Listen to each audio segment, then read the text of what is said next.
So we're going to close that. We're going to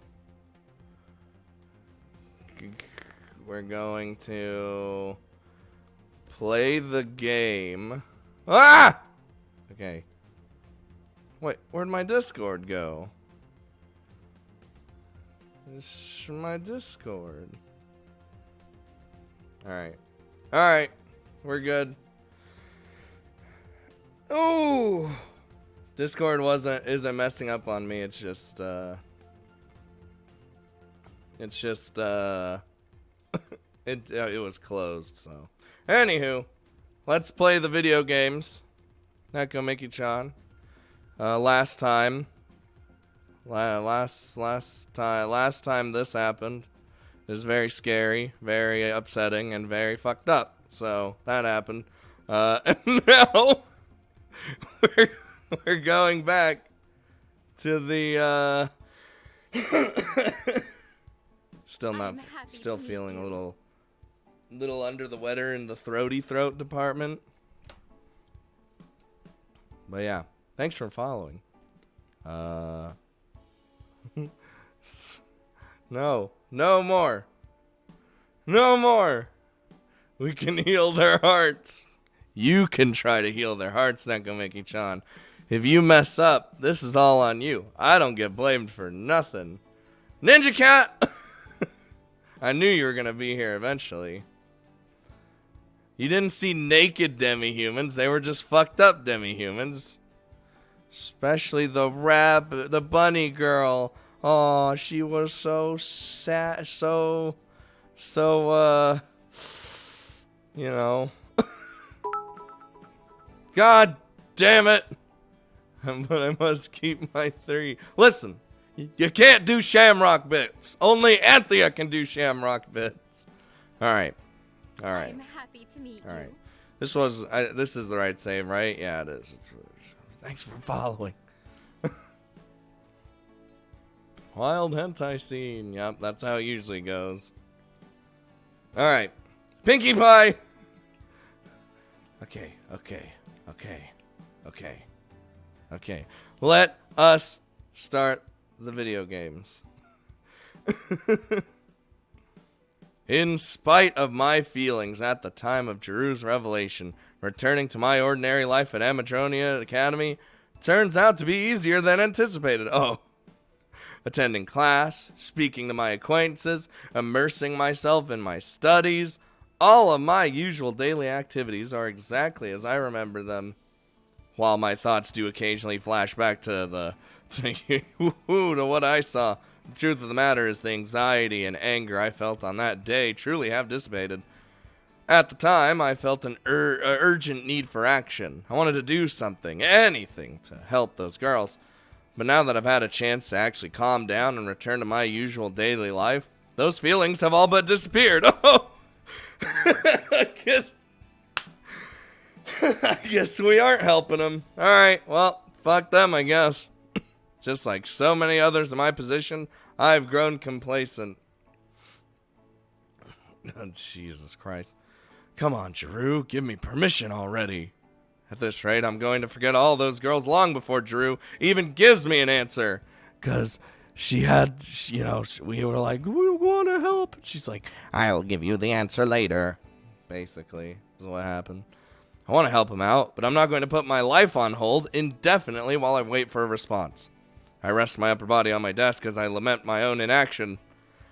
I don't want to become another bystander who does nothing but send their thoughts and prayers to people in need of actual assistance. Ooh. Unfortunately, as time continues to move on with no response from Jiru, it's seeming more and more that that will be my course of action. Forget it. I'm just being impatient. Jojo doesn't trust us yet. No, this isn't Super Smash Brothers. Yeah, because the Switch is expensive and so is Super Smash Brothers, and I don't have that equipment. You can't rush sensitive matters like this. Jiru will contact me when she's ready, I'm sure of it. My only job right now is to continue my studies, participate in the hunt by killing people, and ensure that I don't give Jeru a reason to turn me down by not killing people. Wait, no. If we killed people, Jeru would be like, ooh. Let's, I lie awake long into the night thinking about my predicament. As I feared, the injustices of my kind are slowly disappearing into the back of my mind, along with the details of their actions. The malice they have shown towards demi-humans, the wounds inflicted, the decimation of entire species. Rather than grow more anxious with the passage of time, I instead find myself less and less shocked with each passing day. Listen, we humans are fucked up, so it's pretty much, you know, thought the Switch was too high. See, that's expensive. It's expensive to me. I did not watch the game awards because they're all really bad usually.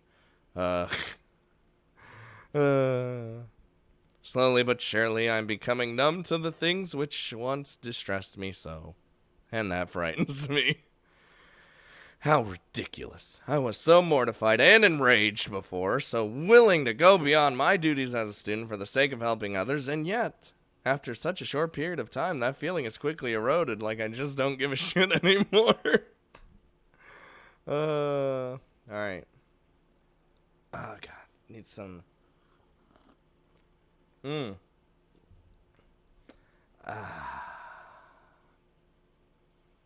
Listen. $200 is still expensive, alright? Just you need to... Am I truly such an uncaring person? Or is it only natural to become complacent when you overload yourself like this? Would I have been better off not looking into the history of demi-human integration into human society? God damn it. I hate that fucking dog emote. I hate it so much. Reading about horror story after horror story has only served to make me think less of their individual plights, consciously or not. Dude, what fucking Sable is... I don't know how I feel about this. It's only a matter of time now before I start to become apathetic and stop wishing to help out altogether. Apathy is death. If you guys know what that reference is. You're good in my book. I stare at the bunk above mine with my hands folded over my chest. Even though I'm lying down on my bed, I am not at all fatigued. I don't feel tired in the slightest, and with my mind still active, I won't be falling asleep anytime soon. I know it's you. You're the only one that would ever use that stupid-ass talk. Given the questions on my mind, that actually might be for the best. Maybe this is what Jeru meant by committing myself and not making such an offer on a whim.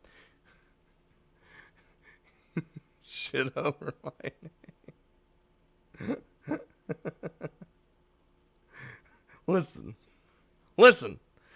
It's easy to pledge your commitment in the heart of the moment, or heart of the moment, in the heart of the moment. Heat of the moment. In the heat of the moment, gonna get that copyright.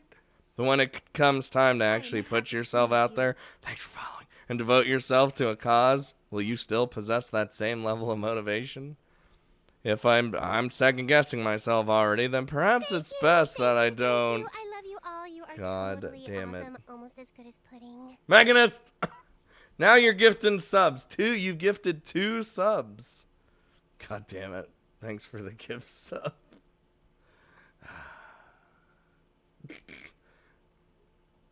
Thanks for the gift sub to Gamer. God damn it. Why do you have just a billion emotes? I don't understand. Beep, beep. Well, who the fuck? Whoa! Open my terminal as I'm alerted to an incoming transmission. Oh! The moment I lay my eyes on the message I've received, I breathe a deep sigh, then smile to myself as I shake my head. Just when I was starting to think she'd never contact me. Excellent! Oh well, the night's still young. Let's go hear out Jeru's verdict and finally put my mind at ease. Alright. Just sitting here. Oh god, we're doing this here. Shit, man.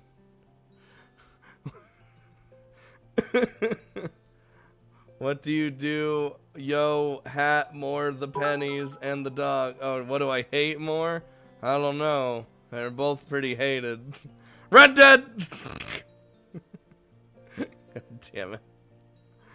What are you doing? You lurking? Playing your Super Smash Brothers? Buying figures? What's the rest of the list that Red Dead usually does?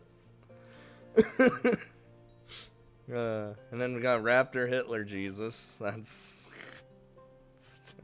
in response to Jeru's summons, I make my way downstairs, then out to the courtyard. No bit war today. As instructed, I stand in front of the entrance to the underground facilities, then proceed to wait for Jeru to accompany me. Despite the fact that she was the one who summoned me, Jeru is not quick to show her face. Hey, she's being fashionably late, alright? Time slowly passes by without change, and I am all alone with nobody around as far as the eye can see, and it's starting to seem like that's how it's going to stay. After waiting for so long for a response from Jeru, it seems I will now be waiting even longer. Jesus, what is taking Jeru? I'm going to freeze to death out here. And why'd she make she wait until this late at night anyway? Because she likes the night? Is she going to have me meet with a nocturnal demi-human? Maybe I should contact her again through my terminal and see what's holding her up. The moment I think that, a loud creaking sound assaults my ears. I turn to face the source of the noise, only to find the entrance to the underground facilities opening at last. Surely enough, a familiar face greets me a moment later, putting an end to my unnecessarily long wait. Oh, thank God. Well, what'd they say? What spider was she last time? I forgot what she called it. I made my faux visual novel, and a bunch of my classmates liked it, and they wanted to know more about visual novels. I was pretty proud. Well, what are some good starting visual novels that won't like freak people out? Foot smash about 5 hours ago. God damn it. No bits. I'm done. Sorry for the delay. I was hoping to be here half an hour ago, but there was a little incident down below. What happened? Is it something to do with why you called me here? Oh, no, not at all. Your presence here is completely unrelated. I've just been running around a little too much, that's all. Isn't she like a... No, they said it last time. She's like a tree-eating spider or some shit. Even though Sable thought she was a prostitute spider. as they called, you know. Dude, everyone always says Katawa Shoujo, and I've never played that before in my life. I know, crazy, right? Crazy. Everyone's gonna be like, what? How did he not play Katawa Shoujo? That's the best visual novel I've ever seen. But you know, I just never got around to it. I don't know. We could do this another time if you're busy, Jeru. It's fine. The necessary preparations have already been made, and I was about to take care of the incident before coming up here. There's no reason for me to delay your introduction any further. What do you mean introduction? Oh boy. Wait a minute, does that mean... That's right. I've given your proposal some thought, and I've decided to give you a shot. This is only on a trial basis, of course. I'm not willing to commit to anything terribly involved or long-term. Be that as it may, I've decided that you were right. If your presence can help the students down below to recover even a day sooner, then I believe it's worth trying. To start with, I'll be introducing you to one of the better students among those living in the underground facilities. You won't be meeting with anybody in a state similar to the girls you met last time. Anyone I introduce you to will be mostly rehabilitated already. If things go well, I'll consider having you meet with students who are in more need of help. But for the time being... Okay, it's fine. I'd prefer it this way. Alright, we're good. I don't want to cause any harm by saying or doing something careless or getting in over my head. If you think it's best for me to meet with students who don't actually need any help, then I trust your judgment. Thank you for your understanding. One can never know how a traumatized demi-human will react upon meeting a human being, so I plan to take every precaution necessary and to take this as slowly as possible. Oh, god damn it. No objection here. The last thing I want is to cause trouble for the people I'm trying to help. Just lead the way and tell me what to do. I really should have brought a jacket if I'm going down into the underground facility. Not that he really would have been able to know. I'm taking you down here. It's like, oh, okay, I guess I'm not gonna... Guess I'll just die from being cold. Let me just drink some things.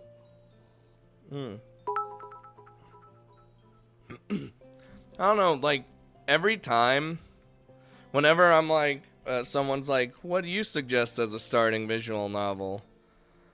Like, I guess I'm just in the minority where I'll, like, suggest playing Sunrider, because that's kind of, surprising enough, that's kind of the game that got me into visual novels as well, because, you know, you had a good story, you had different mechanics that weren't, like, visual novel mechanics, it was pretty engaging, you had great characters, of course, like, I really enjoyed it so goddamn much, and I still enjoy it to this day, and it is probably one of my tops of ever, so...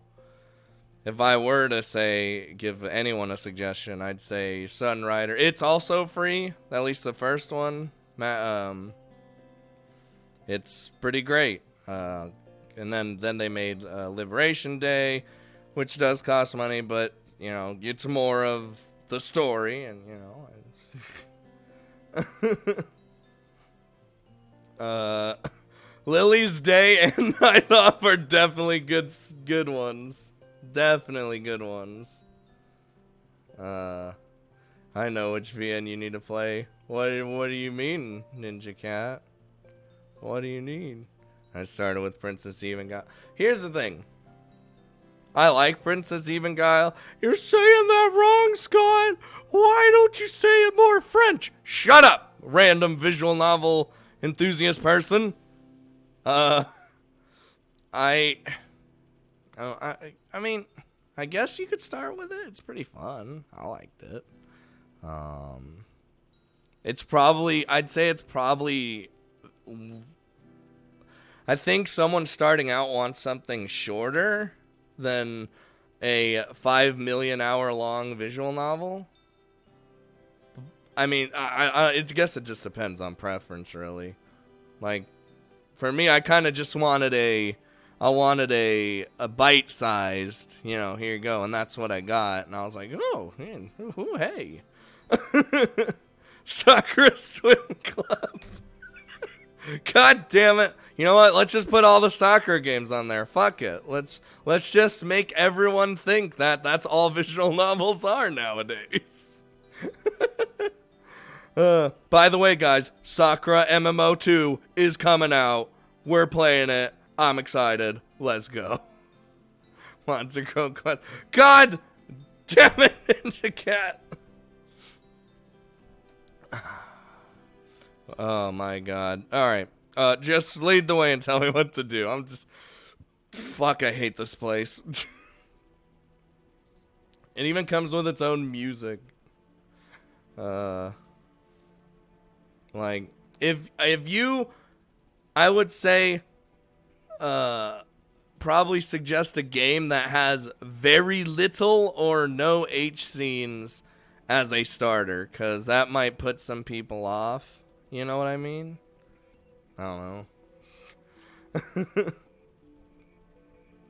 Danganronpa's amazing. That's a good one. It is long, but it's amazing. And it keeps you hooked the entire fucking time, and it has gameplay. So, you know, that's probably a good one to get into. If you like the mystery and the shits, dude. Nicopera. I mean, I guess. It might be too violent. Yeah, might be too violent. But it's amazing. Tao! Tao would suggest Nicopera, straight up. Maybe like chocolate and vanilla, only waifus ever to ever exist, so just you already know. Yes, it is weird how sex puts people off, but violence doesn't. We're like shielded from sex because everyone fucking censors it, while violence is just all over the place and it's totally fine. It makes no fucking sense. Little drag, huggers, little drag. Everyone give. I don't know. You know what? Everyone group hug. Come on, let's go. Let's just group hug. Following Drew's lead, I head into the underground facilities once more. See, this is the route that Little Drag's really interested in. I know that. Cold air racks my body the moment I enter. Unbelievably, the stone hallway is even colder than the courtyard above ground. A fact I should have remembered from my last visit. Unlike before, this time around the cold is accompanied by an unfamiliar sound. It is distant and somewhat muffled by the stone walls. Yet its nature is simple to discern. Hug. Somewhere down here in these very halls, dozens of students are wailing in agony. What's going on? Are those students, like, okay? I didn't hear anything like that last time. You'd better get used to that sound, Sable. Some days these halls are filled with cries of agony. Other days it's the whimpering of remembrance for the deceased. Silent nights are a rarity down here. Ooh, that is spoopy, scary skeletons. I saw the Planetarian anime. I was watching it, and I kind of stopped. I don't know why. I think that's one of the cases where I prefer the visual novel. I mean, I kind of always prefer the visual novel, but at the same time, I don't know. It was more so with that one. I don't know. I shudder in fear as I dare to think about the meaning behind the sounds that I'm hearing. Whatever serenity I found in my time away from these facilities, it is already long gone. What's wrong, Sable? Having second thoughts? No, it's not that. I'm having trouble adapting to the cold, that's all. Indeed. I keep asking Hira to increase the temperature down here, but she simply refuses to comply. She doesn't listen to you either, huh? Hira seems like a real handful. Tell me about it. Oh my god, that scared the fucking shit out of me. Oh, I wasn't prepared.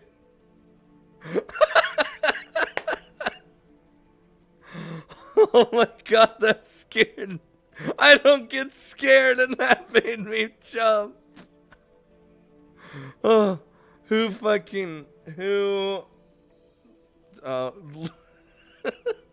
Lil Drag.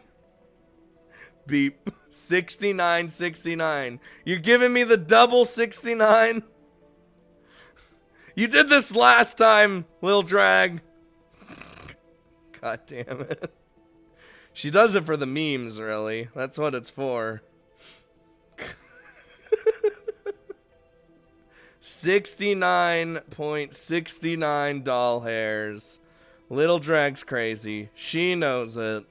We know it. But we love Little Drag. So I'm gonna keep doing it. Listen. I guess doing something for the memes is worth it. That's usually why I do things. God damn it. Thank you, little drag, for the very generous $1 billion. You don't. Oh, it's okay. You know, you deal with the vet costs. Ninja Cat, it's fine. It's fine, Ninja Cat. That is a lot. That is doll hairs. God damn it, little drag. Alright. Alright. Some of the students down here prefer the cold, but many do not. We've had to move the cold-blooded students into heated rooms much further to avoid any complications. That sounds like a pain in the ass. I'm sure it's better than freezing to death, though. What does Hira do down here anyway? She's someone who is rehabilitated and now helps other students just like you, or... She seems like she kind of just messes with me. Surely you jest. Having perhaps sensed that perhaps people were talking about her, Hira suddenly manifests in front of Jeru and I. Oh, did she like come out of the shadows? She steps forward, seemingly out of the shadows, and looks straight at me as she speaks. I love you all. Grockler! Totally awesome. As good as pudding. 15 months in a row. Just stopping by for a few. Alright. 15 months. You are one of the tops. See, like you, little drag, Ray, and the child, I'm pretty sure. Good God. Here. Thank you, Grockler. Here around when. I don't think she has one, sadly. You think that I would ever need rehabilitation? Absurd. If you believe that I am like the other pitiable beings down here, then you are sorely mistaken. Hira, how long have you... Not that it's any of your business, but I remain down here because it's dark and cool, even during the daytime. As you might infer from my race, I loathe the heat and avoid the sun wherever possible. Even a mere human ought to understand that much. Wow. Ignoring the question I posed to her, Hira instead answers the question I asked Jeru. It seems as though Hira has taken offense to the notion of her being wounded physically or psychologically to the point where she would require rehabilitation down here. I understand. You stay here because it's cool and dark, not because you need rehabilitation. It's fine. He looks pretty hot for a Yukiona.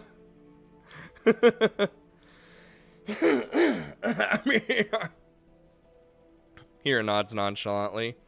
That is correct. Contrary to what you humans may believe, you are not capable of injuring my kind, and you will certainly never cause me such distress that I would seek rehabilitation in a place like this. Hira rolls up her sleeves for a moment, showing off the pure white skin hidden beneath her uniform. Whoa! You'll find no scars, blemishes, or any other imperfections on this untainted body of mine. Any human foolish enough to think they can harm me will succeed only in earning a swift death. Ooh, I can see why Lil Drag likes her. Contrary to how Hira may feel, there's no need for her to continue conveying her superiority over me. She could use, like, ice shits and kill me instantly, probably. Too bad she's not a blue eyes white dragon. I have heard all about Yukiona. I'm well aware of how dangerous they can be and what exactly they're capable of. Ravaging entire cities with unseasonable cold, burying people alive under mountains of snow, summoning forth a blizzard in the blink of an eye, freezing humans to death with a mere glance. Even if a human did try to attack Hira, I doubt it would end well for them. If the two of you are finished chatting, I think it's about time we moved along. We wouldn't want to keep our guest waiting. You've decided to give the human a chance after all, have you? So that's why you've been talking to her so much lately. Her? You'll see. Uh-oh. Make sure you don't stiffen up when you see her. If you act rigid, you're petrified at a glance, she'll notice. I'm meeting someone that terrifying? Don't listen to her. Hira just thinks she's being clever. Come, let us go meet with the student in question. No, it's not Hira, so... Insert winter is coming meme. Fairies are a bit of a weakness. Also, the white hair. I almost always like the characters with white hair. They usually tend to be the most, in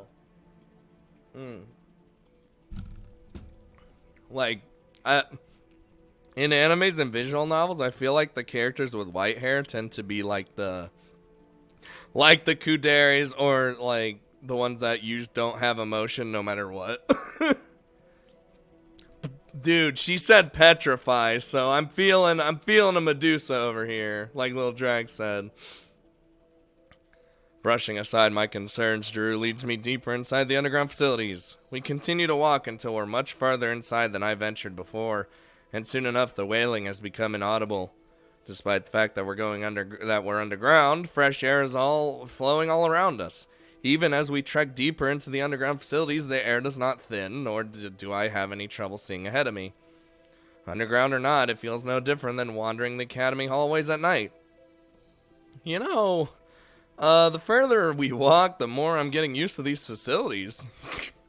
It felt a little eerie at first, but now that we've been put a bit of distance between ourselves and here, it actually isn't so bad.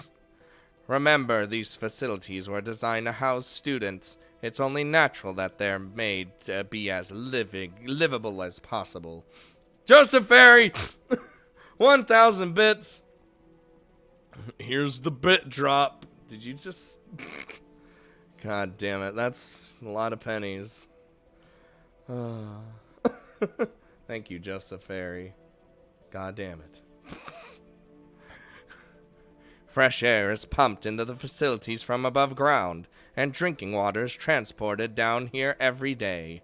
The aether can be a bit thin at times, and here makes these halls colder than necessary, but otherwise there is little to complain about. I'm starting to get the feeling, yeah. I found it rather daunting at first and thought it seemed more like a prison, but now it's not as though you were entirely wrong. For students who do not wish to be here, these facilities are indeed a prison. They are confined, often against their will, and given only what they need for survival. If they misbehave, they are kept under closer watch. If they show discipline, they are given more leeway. Depending on how you look at it, this may very well be a prison after all. Oof. Oofers! As the kids would say. You think so? Is that how you viewed these facilities while you were staying down here, Drew? We seem to have gotten a little off topic, haven't we? We came here today so that we could meet with a certain student who is on the road to rehabilitation. Not to talk about my experiences down here, but it's your route, Drew. We need this. How are humans a powerhouse when we are so fragile? Technology, well, other races can steal well, that's why. I only have 60, god damn it. It's because humans are very ambitious, that's why. Humans are very fucked up. And ambitious, and those aren't really related. I guess they can be if you think about it. But, and we like technology.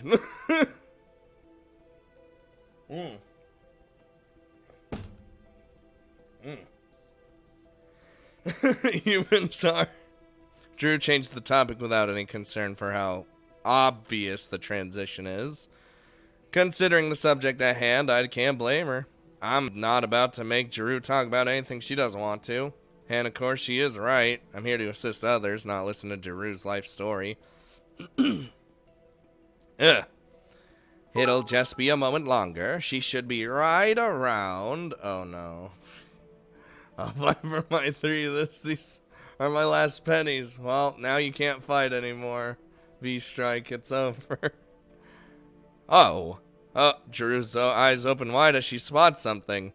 I turn and follow her gaze, only to see the after-image of a human-like form, as it quickly hides around the corner. Well, it seems we have been discovered.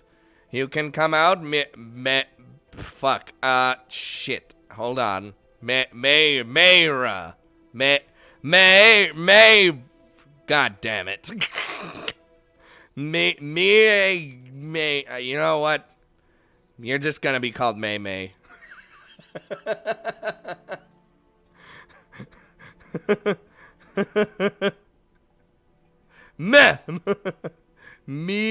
Miara.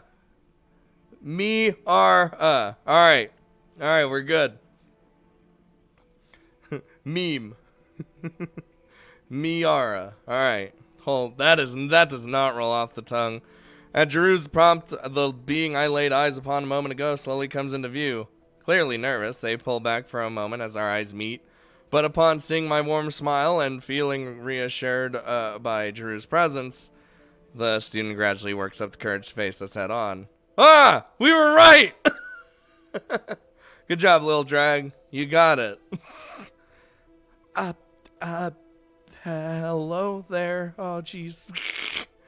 My name is Miara, and you must be... Hello, Miara. I had trouble saying your name for a second there. Oh, God, does she... Oh, she is... She's got the snake body, too. Sweet. I'm Sable. Pleased to meet you. I'm a human. Not gonna kill you. Not really gonna do anything. Yes, me too. Pleased to meet you. Miara suddenly sticks her hand out toward me as though offering a handshake. I accept her gesture and do the same, bringing my hand closer to hers. The moment before I can touch her, however, Miara retracts her hand in a hurry. I'm sorry, I didn't mean to, I wasn't trying to... Jesus Christ, calm down, Miara. It's fine. You don't have to shake my hand if you don't want to. Miara averts her gaze, ashamed and humiliated by her own actions. Don't mind Miara, she's just a bit nervous about meeting with you. When I started asking around to see if anybody wanted to engage in a one-on-one session with a first-year human boy, Miara put her hand up right away. Jojo, don't tell him that. Sable, please don't misunderstand. It's not as though I have a thing for young human boys, okay? That is absolutely not why I agreed to this. I wasn't thinking that at all. Now, there's nothing wrong with fancying humans. Besides, even if your ages differ greatly, you're similar enough biologically, and you're both adults in the eyes of the law. If you wish to devour Sable in a non-violent manner, you may go ahead. What the fuck, Jeru? What do you... devour, you mean like a succubus? You don't need to be a succubus to procreate with a human being, if you get what I'm saying. Hint, hint, wink, wink. That is not what I'm saying. Jesus. What's with you today, Jojo? I don't think I've ever heard you say such dirty things before. Pouty face. Get the pouty face. What do you think, the pouty face? Oh my God. A shy succubus. Oh. God. Just trying to break the ice. You're feeling more calm now than you were a minute ago, aren't you? I still think you could have approached this in an entirely different manner. So many new sprites on... Yeah, I know, right? I tried not to smile as I witnessed a side of Jeru I've never actually seen before. I've met Jeru the librarian, the hunter, the guardian of wounded demi-humans, and the reliable senior, but this is my first time seeing her as a playful girl who makes jokes in poor taste and teases her friends. And they're cute, yeah. Yup. Ah, my neck. Now that the tension has been erased, eased, I believe it's time for me to take my leave. Whoa! Have fun, you two. Wait a minute, you're leaving already? Oh, Jesus. Don't go. I changed my mind. I'm not ready for this. I don't want to. Oh, jeez. Miara shyly glances up at me, clearly troubled by our current situation. What are we supposed to do? Without knowing what she discussed with Jeru prior to my arrival, It's hard to say that Miara is feeling what she. It's hard to say what she's feeling right now and how best to proceed. Be that as it may, if Jeru feels that it's appropriate to leave us alone together, then I'm sure there's no point in overthinking this. I just need to take that first step forward. No, don't actually step forward. And help Miara to feel at ease. If I can do that, there shouldn't be any problem. Sable? Sable, was it? Alright, I need water. Ah, yeah. Oh, yeah. No diddly! I'm sorry that you were dragged down here on my behalf. When JoJo talked to me about all this, I thought it was more of a hypothetical someday in the future kind of deal. I never thought she'd actually lure a human being down here. Lure?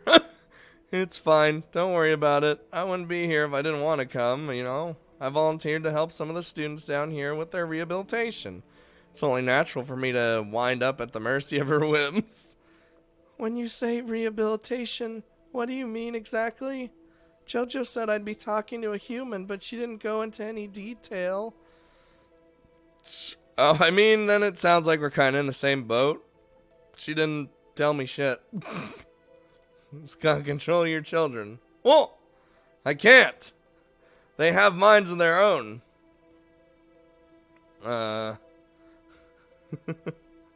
No harming fellow chat members.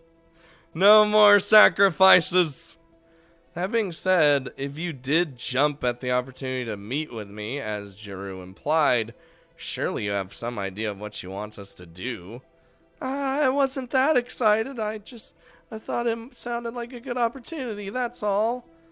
I've been pestering Jojo to let me go above ground lately, but she said I'd need to get used to conversing with strangers first. So when she said I could talk to a human from the surface world, I thought it might be the chance I was waiting for.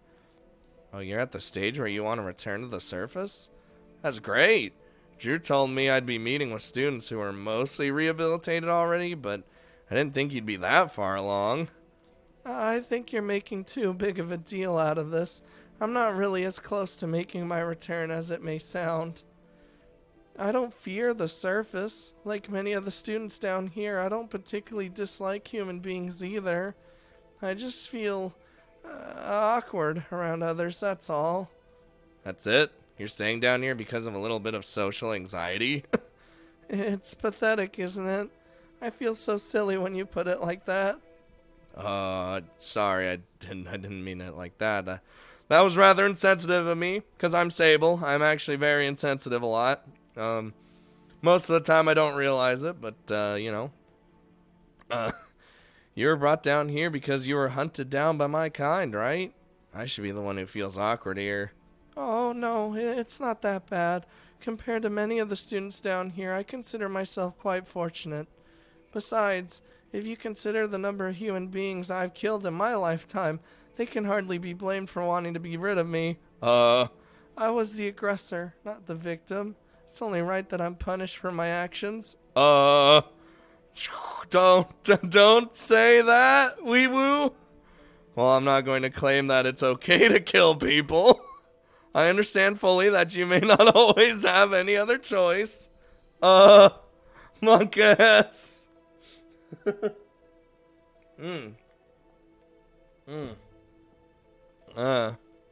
You wouldn't be the first demi-human to kill a human being in self-defense or to protect your home. I'm sure you had your reasons, right? Yeah. Self-defense. Been protecting my home. Yeah. That's exactly what I did. I didn't do it out of just killing, I suppose.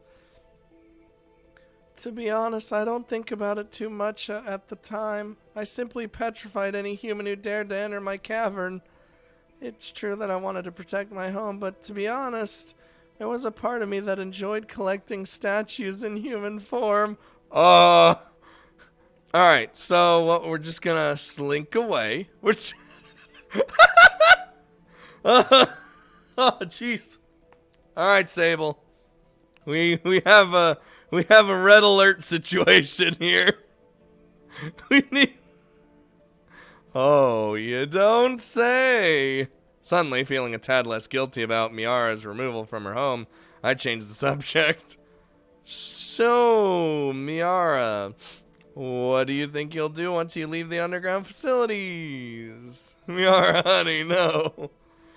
Are you gonna find a new home, or will you stay at Amadronia, or... yes, my plans. It's okay if you haven't thought about it, but since you were asking Jeru about returning above ground, I figured you probably had something in mind. It's not that I haven't thought about it, it's just... Yeah? It's going to sound silly to you, I just know it. Don't decide that on your own. Tell me about your plans for the future. I promise that I won't laugh. New statue collection. Okay, then, I was thinking that after I return to the surface, I'd like to attend class, just like a normal student, and to graduate after learning everything this academy has to teach. What? Whoa! That's it? That's it. And you find that embarrassing? No, it's not that I mean, don't you think it's laughable? For someone like yourself, I'm sure that it must seem ridiculous to hear that it's somebody else's dream to become a student. It's not ridiculous, Miara, and it's not laughable either. I have acquaintances and classmates who are only attending Amadronia for the sake of having fun. Ray and Eth! Or to find breeding partners. Ticks! Compared to them, people like yourself who aspire to further their education are far more worthy of respect. This makes me want to reread Percy Jackson. You don't think it's a stupid dream to have? It's the kind of thing any surface dweller can do. Isn't it odd to hear someone call that a dream? Well, what may seem commonplace for us can seem completely out of reach for, another race. You know what I mean? So, Miara, I don't know how long you've been down here, but education isn't as, isn't as ubiquitous or easily accessible above ground as you seem to think. There are some people who put themselves heavily in debt, most of you in chat, or save up for years while working dead-end jobs, praying that they'll someday be able to enter the academy of their choice. Even for those who have the finances, there aren't always placements available. In fact, even before that, some people simply don't have the grades required to enter their desired educational institution. What is going on in chat? So, no, I don't think it's odd for someone to dream of furthering their education or to wish to attend class alongside their students or other students. It's actually a fairly common dream to have, for human beings at least. I see. So my dream is normal after all. You'd better damn well believe it. Even if it wasn't, that wouldn't be a good reason not to pursue it. The world is always in need of more people who use their heads instead of their fists. Like Norm! Norm uses his fists. I know all of you love Norm. How many shrimps do you have to eat before your skin turns pink? Is this a joke that's about to happen? I can certainly agree with that. Do all the students at Amadronia feel that way? If so, I might just be able to join them sooner rather than later. Well, I don't know about that. There seem to be very few human beings attending Amadronia, and I don't have a single clue what goes through the heads of most demi-humans. Maybe you should try heading above ground yourself for a while and meet a few people. If you want to hear their opinions on the matter, asking them directly should be the way to go. Eat too much and you'll get sick. Shrimp are pretty rich. I do like shrimp, but, you know. God damn it. Shrimp's rich. I don't think that's such a good idea. Why not? Have you tried that before? Not exactly. I've, well, Anthea! But I'm here at last. God, 500 shamrock bits. See, I told, you're the only one allowed to do shamrock bits. That's how it is. I ventured above ground only briefly during my time here, and it was an experience I haven't been brave enough to endure a second time. The entire time I was above ground, it was just so nerve-wracking. The noise, the harsh rays of sun, the sheer number of people walking around, it was overwhelming. I got you. So it's not that you can't deal with people or the surface. You just need to do it all in moderation. Miara nods meekly. I think the number of people is the biggest deterrent.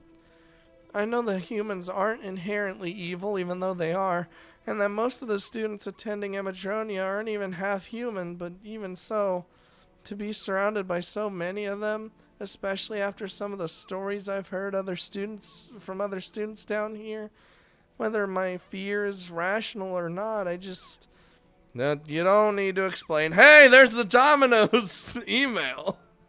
Classic Domino's email. Wait, what time is it? Yeah, it's usually like, it does it between 3 to 5, usually, every day. Every day. And I bet you the Papa John's one is about to pop up, too. Guaranteed. I felt horrified simply laying my eyes on some of the girls down here. It makes me sick to think that anyone, human or not, could do such a thing. If I were surrounded by the victims of surface dwellers on a daily basis, I might grow fearful as well. Yeah, I hate to think about what some of the students down here have been through. JoJo in particular seems to have had it rougher than most. I can't imagine going through what she has. Hold on, what? So she's been through way more. I paused for a moment as Miara's words bring to mind something I haven't given much thought.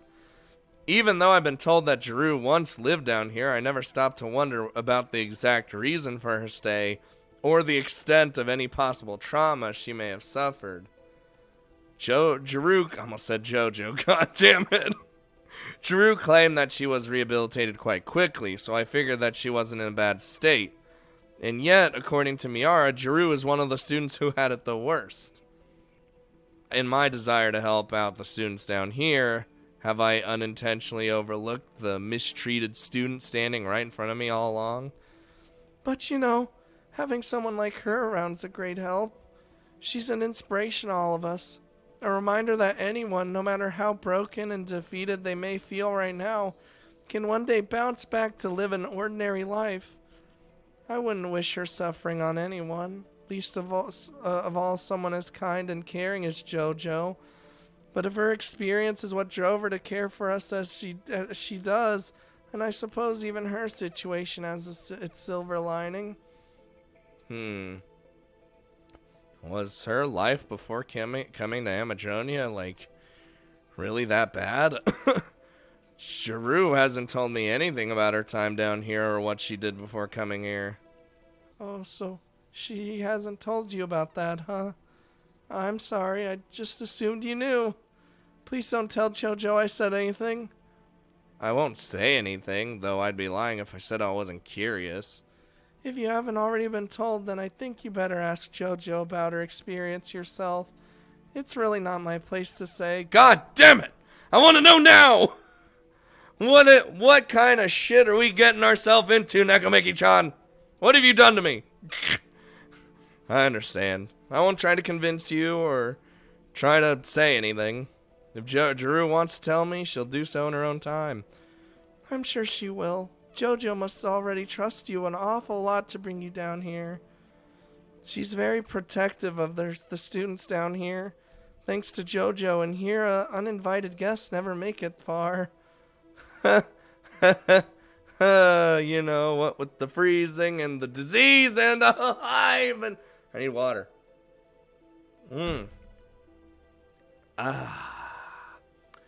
God, I remember... You know when you drink something refreshing and you go, and people would like do the you know, that sound. Ugh. I forgot where I was, but I was at this place and someone like came in, bought some like water, just water. I'm pretty sure it was just water. And while he was drinking it, he overly exaggerated doing that all the time. Like he'd take a drink and go, like every single time he took a drink.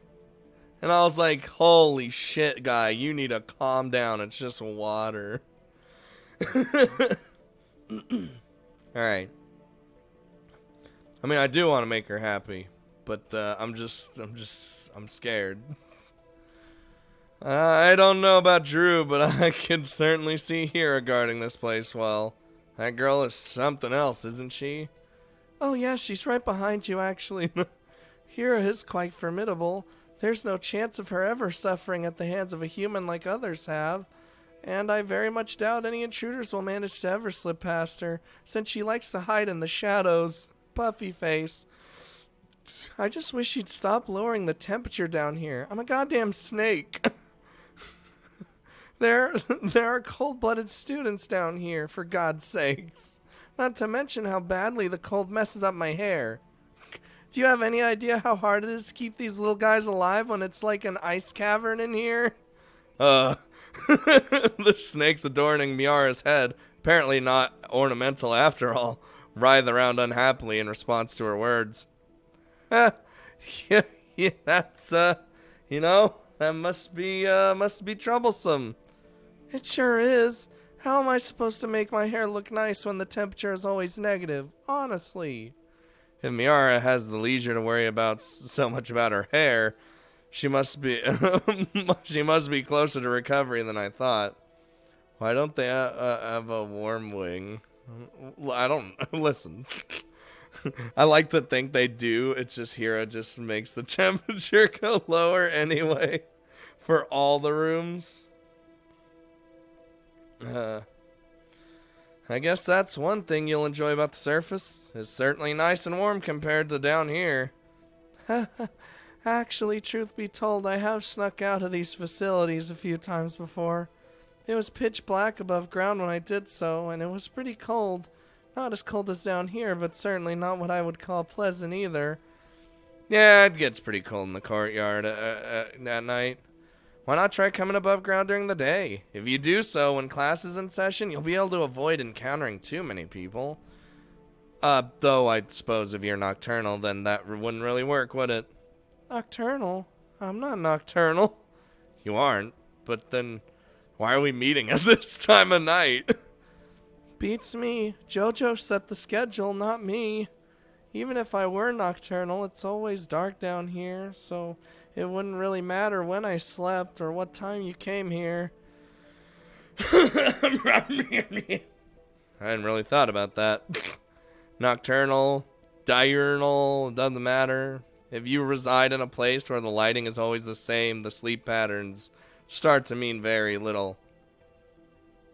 I see her being the type to slip into Sable's bed for warmth. Whoa.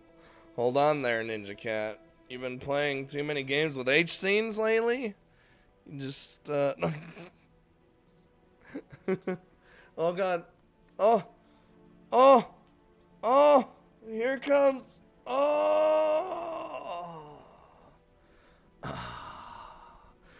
Yeah, I think her snakes do miss the sun. That being said, I still don't think I could go above ground during the daytime, even if class was in session at the time. No! What do you mean? I saw you playing Fate, you know? That's got H scenes that pop up out of nowhere. God damn it. I just need to sneak in and out in accordance with the class timetables, avoid groups of people roaming the hallways, stay in places where my presence wouldn't be a problem. It all sounds more trouble than it's worth. I see your point. This is a lot more complex a situation than I realized. There is one place that ticks all the right boxes, though. What's more, it's ruled over by a mutual acquaintance of ours, the library. Are you talking about the library? Why not? Drew's typically the only one in there, and students are expected to keep quiet while they're in the library. Furthermore, students generally don't go there in groups, so you wouldn't have to worry about being overwhelmed. And they go to the library when they have something specific in mind, so conversation with visitors is easy. I might be missing something, but as far as I can tell, it seems to be exactly what you're looking for, don't you think? Yeah, oh my god. You're right. That sounds perfect.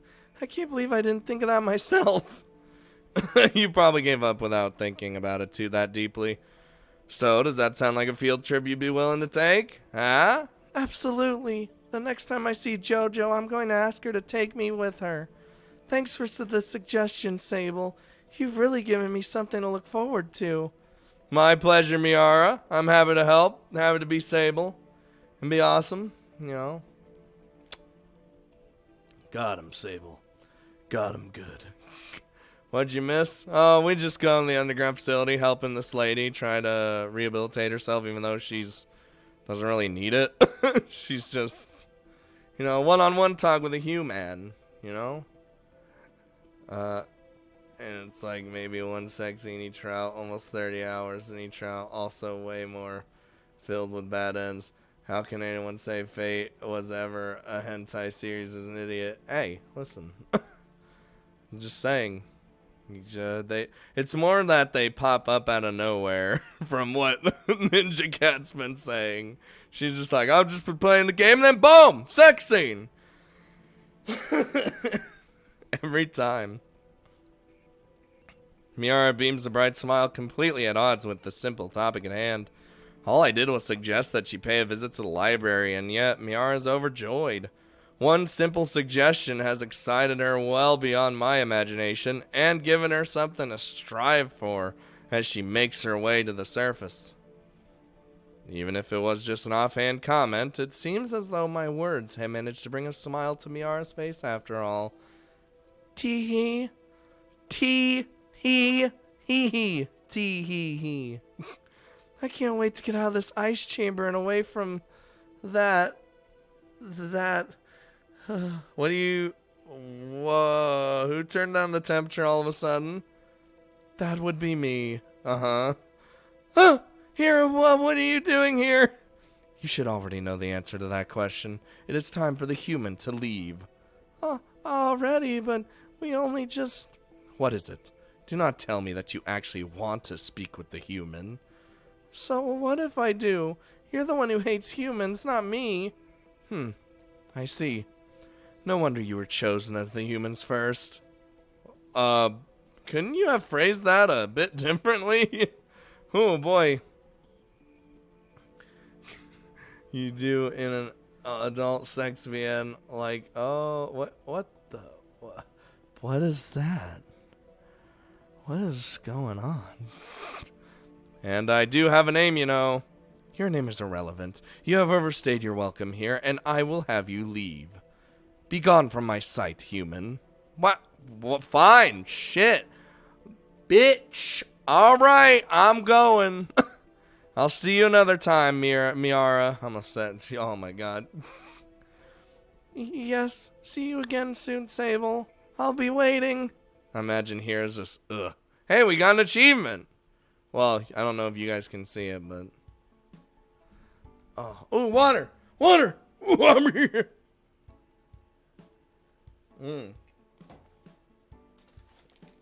When you're, when you're sick, make sure you drink a lot of water, ladies and gentlemen. You know? Well, let's just, let's just take a look-see. Let's just take a look-see. Alright. Let me go back. Okay, we're good. Abusing my right to skip whichever classes I please. I sleep through my first 2 classes of the day after returning to my room in the early hours of the morning. I attract a few sideways glances from my classmates as I enter the room, particularly from those who realize that I was given such a privilege in exchange for joining the hunt. Thank you, Daddy. Oh, God. Stop it, Nakamiki-chan! Scott missed my pun. Well, Miara is quite snexy. Why? Why? Ninja Cat. Ninja Cat, why?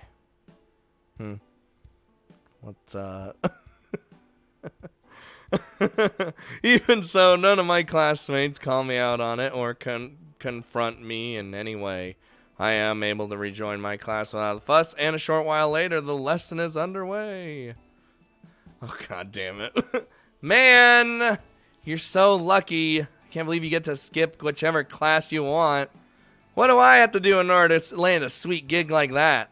Paying no attention whatsoever to our teacher, Ray changes seats mid-lesson, moving from Eth's side over to mine.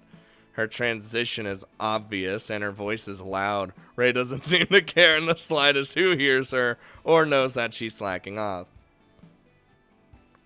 I am cringe. Like you even need permission. All you do is talk and sleep during class anyway. If you want to stop attending classes so badly, do so. It won't make a difference in your grades. Wrecked. Wrecked. The Rokaboboki is here. That's a good point, actually. Maybe I should stop coming to class. No. It was a joke, Ray. Don't take it so seriously. For students like yourself who don't pay attention in class, learning by osmosis is your only hope. You need to keep attending. Oh, hush. I know that. I was only kidding. Unlike you, I attend every class dutifully. Half of the time, I don't even fall asleep. Good job. You're damn right. What are you even doing when you skip class? Do you just sit in the library and nerd it out, you nerd? You big fucking loser nerd? God. Oh, you know, I certainly have done that a few times in my life. That isn't usually the case, though. Most of my time, I'm just sleeping or studying in my room. Ugh. You really do skip class just to study? Pah, what a waste, you nerd. It's precisely because I spend my free time studying that I'm given such leniency to begin with. Woman! What a nerd. What's up, Shadow Player? What would you do with that kind of free time anyway? It's not like you have any hobbies apart from eating and sleeping. I do too. If I didn't have to attend class, I'd totally, you know, that thing with the, oh, right. I'd definitely be super popular and be going on dates all the time. All the time. Ya nerd. Raise the definition of lazy. Yup. With who? Everyone else would still be in class. Right. Shit. Oh, I've got it. I'd get a third-year boyfriend, since they wouldn't need to attend class either. That way we could go out whenever we wanted, and his huge allowance would keep me living the life I deserve. Except for when he's out hunting, since that's mandatory for third years. Also, third years don't get a much higher allowance than first-year students, so I wouldn't count on such a lavish lifestyle. Ugh. Sable, you really know how to shatter a person's dreams. Are you telling me that, even if I get permission to skip class, there would be nobody for me to enjoy my free time with? Not around the clock, no. Well, unless you befriended someone from the underground facilities, I guess. They always seem to be free. The underground, who's he what's it's now? The underground facilities, you know, the dark dungeon like always beneath this academy. Not that everyone knows about that. First I've heard of them. Are you sure you didn't dream them up? I didn't dream them up. They're just hidden most of the time. Unless you come late at night or know how to dispel the illusion, you can't see the entrance. Right. Underground classrooms, which normal people can't see. It's true! They exist! Okay, Sable, whatever you say. And now we're a crazy person. Sable Yubaka. Expressing clear disbelief, Ray turns away from me and stands up, then walks back over to her seat beside Eth. While I personally have become familiar with the underground facilities, it seems that their existence is yet to become common knowledge among my fellow first-year students. In Ray's defense, I suppose this whole thing does seem pretty far-fetched, like that Pokemon. A disappearing door leading to a second set of academy facilities hidden underground. If I hadn't confirmed their existence myself, I'd think it was just a prank too. I don't think we're supposed to talk about that. Unfortunately, their existence is all too real. That cold, dark cavern is not a product of my imagination. There are students like Miara staying down there, hoping to one day rejoin those of us living on the surface. I don't know if my presence will make any difference or not, but at the very least, I hope that I'm able to offer those students a break from their bleak lifestyle and give them something to aspire towards. Yeah, hopefully we could do something, you know. Crew is here. Hello. Fucking. What the shit? I knew Ninja Cat would get the faces. I already knew. And there's Terracolt! Why isn't he here? Why isn't he here in the stream? What is he doing? Is he skeeving around? God damn it. Oh shit. When you gonna finish? I mean, I'm doing the series. I don't know when it's gonna be done. It'll probably still be a while. You know? I mean, that's you asked that as if I just stopped doing the series. Now I'm scared. What happened? I vacate the classroom as my first class of the day comes to an end. Usually I would simply wait inside the classroom until the next lesson began, given how short the break is between first and second period. Today, however, my first class is everybody else's third, so after a single lesson, it's already time for lunch. Excellent.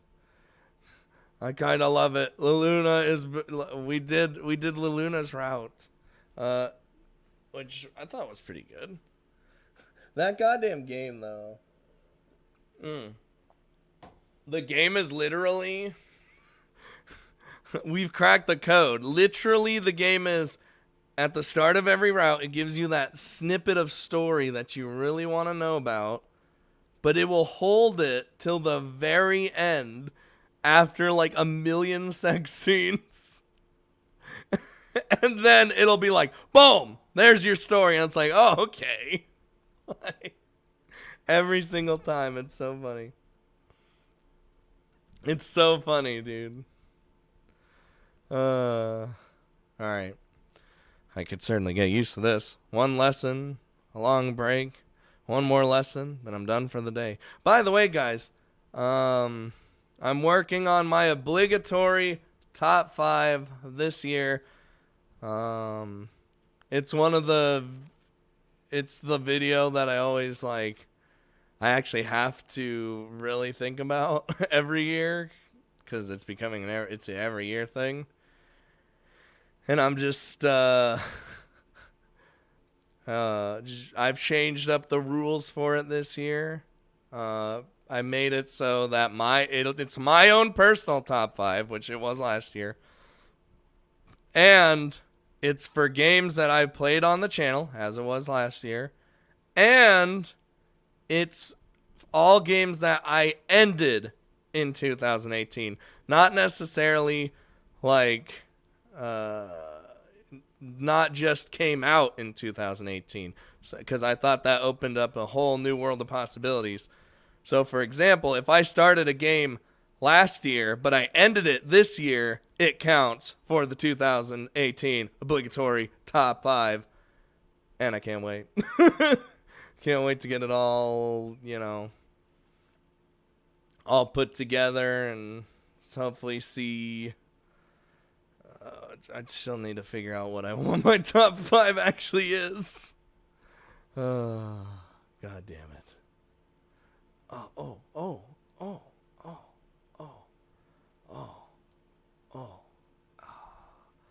Have you ever just popped your wrists and then you're just like, I guess my hands don't want to move anymore. So no vote for the games not yet ended. Those still count too. They counted last year because I put Saku Sako on the list last year and I wasn't even finished with it yet. But I knew I loved it, so I was just like, fuck it. This is more not necessarily voting, it's more for me to determine. So it's not voting on anything. It's mostly me being like, well, which game do I like the most this year, you know? So we have our top 5 and then we have honorable mentions. Just like last year. What? I have you pop your nose before because I did and blood came out. It's a little monk ass. So Magical Marriage Lunatics can in fact be on the list if it is determined that it is on the list. Anywho, should we just continue with the story? Instead of me talking about my goddamn top 5 that I'm excited about making. You'll probably see that at the end of this month. Or early next year. Anyway. It seems a rather slack approach to take towards my academy life. But given how much I learn about her on my own and then in any class, I can't say I feel like I'm missing out on that much. While skipping class doesn't make me question why I bothered to remain at Amadronia Academy in the first place, it isn't difficult for me to rationalize my choice. Free accommodation, healthy allowance, an expansive library with a spider that eats things, knowledgeable teachers and seniors who I can ask for assistance, the opportunity to socialize with demi-humans, the list really goes on.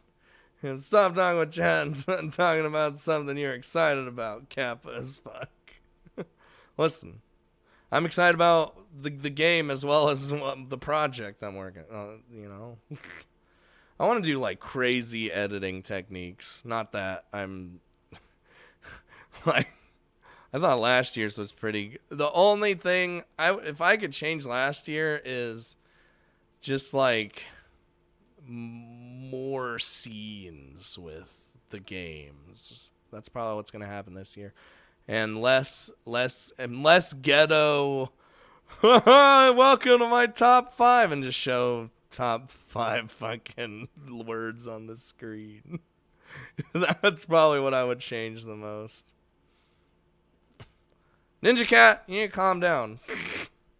I know. I get it. Oh God, what the fuck?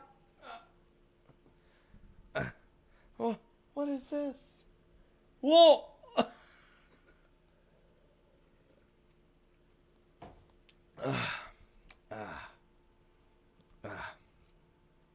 I did want to play Mo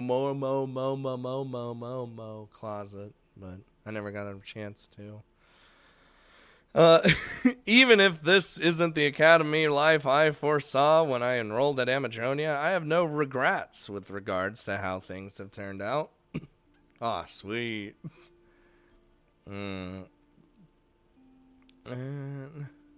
What? Did he... Wait, hold on. Why am I getting so many questions about me finishing Magical Marriage Lunatics? What? Are my videos up? Like, am I getting... What the fuck? Hold on. No, we're looking. Because I'm pretty sure I'm uploading it every like 3 days. Unless I'm crazy and I'm just not. And everyone's like, oh my god. Where'd it go? No, I see it. I'm just... Is people crazy? Are we just insane now? Huh? You people crazy? Alright, we're just going back up here. Maybe it's notification getting fucked. Maybe. We want more. Listen, you get your schedule and you like it. I like your stuff around the games is one of the reasons I like your channel so much. Well, thank you. I'm always down for more wacky.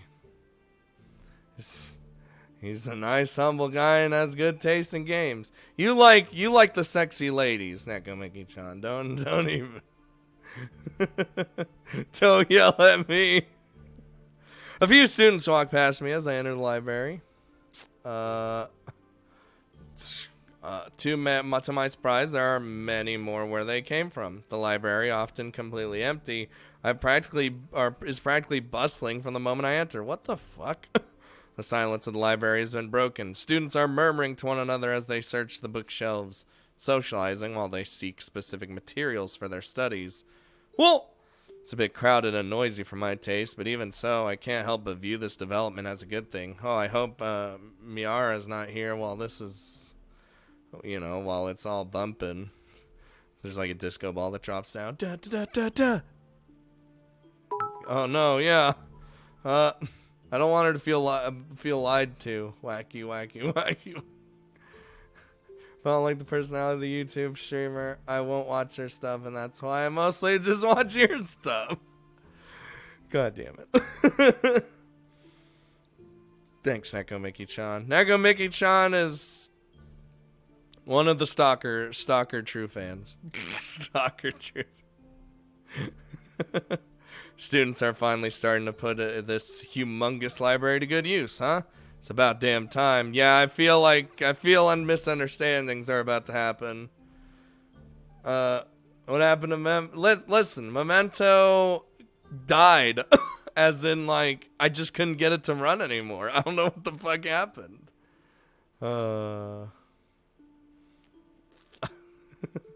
Scott's my YouTube senpai. Jesus. In the past, I've often been the only person in here, other than Giroux. As enjoyable as I find those moments, it does seem like a waste of resources for nobody to use use this library. I wonder what prompted the sudden change. Oh, I don't know. Upon observing the surrounding students more carefully, I begin to realize that I don't recognize a single one of their faces. While it isn't odd first, are they all from the underground facility? Huh, maybe. While it isn't odd for a student to not know everyone in their grade after only a couple months, the student's attitude and body language tell me that my sociability isn't to blame here. From what I can tell, these students are not first years. Sorry to keep you waiting. We're a bit busy in here at the moment. Is there something I can help you find, or are you simply looking around? Oh. Drew walks over to my side and begins her typical greeting as the academy librarian. That's the only reason I have Twitch. Jesus. I wear that stalker badge with honor. I don't know if that's honorable, Nakomiki-chan. Moments later, her eyes open wide as she realizes who she's talking to. Hi, Drew? Getting a little bit overloaded, are we? Yes, you could say that. Despite the fact that they're second-year students, most of these people have never even entered the library before. Almost none of them have had so much as borrowed a book until now. They wouldn't even be here right now if they weren't so desperate. Desperate for what? Is there something going on with the second-year students? Drew nods. You don't have to deal with this just yet, but since you're a first year, but second-year students are introduced to the concept of research assignments. Research assignments. Yes, that's right. Like the kind you'd be assigned at pretty much any high school. I wouldn't know. I didn't go to a conventional school, and I'm sure you'll find that most demi-humans are the same. Research assignments may be normal and mundane to you, but for us they are quite something out of the ordinary. Well, when you put it like that, I guess you're right. It's, sorry, it's just the thought of something like that causing such a ruckus among the students here seems so strange to me. When are we gonna play some Paladin's Tau and play? I know Play's not here, but you know, We need to figure that out one day. Well, if I ever have time, of course. That's quite all right. As someone who has spent a fair amount of time researching human culture, I often find myself feeling the same way. So, what brings you here today? Is there something I can help you with? Not really. I'm just here killing time. Oh god, Paladins. Dude, that game's great, don't even lie. My classmates are all in the cafeteria, but I only woke up a short while ago, so I'm not really hungry enough to join them. I see. So last night's meeting had that kind of an effect on you? I'm sorry, Sable. I shouldn't have bothered you so late at night. The last thing I want is to get in the way of your studies. I learn more on my own than I do in class anyway. It's so horrible. It's not, though. It has improved greatly over the years. And then they did that one patch that fucked everything up. And then they reverted that patch that fucked everything up. Stalker troops, specialized combat force designed for operations in exclusion zones and dangerous areas. Cheeky Breaky included at Bosskwar. Whoa! Yeah, see, you can't base it after playing it the one time at the very start of the alpha. You gotta go back and play it again, and you will find that it is way more enjoyable now. Ew, you bought the pack? I know Ray did too. God damn it. But it's way better now, so.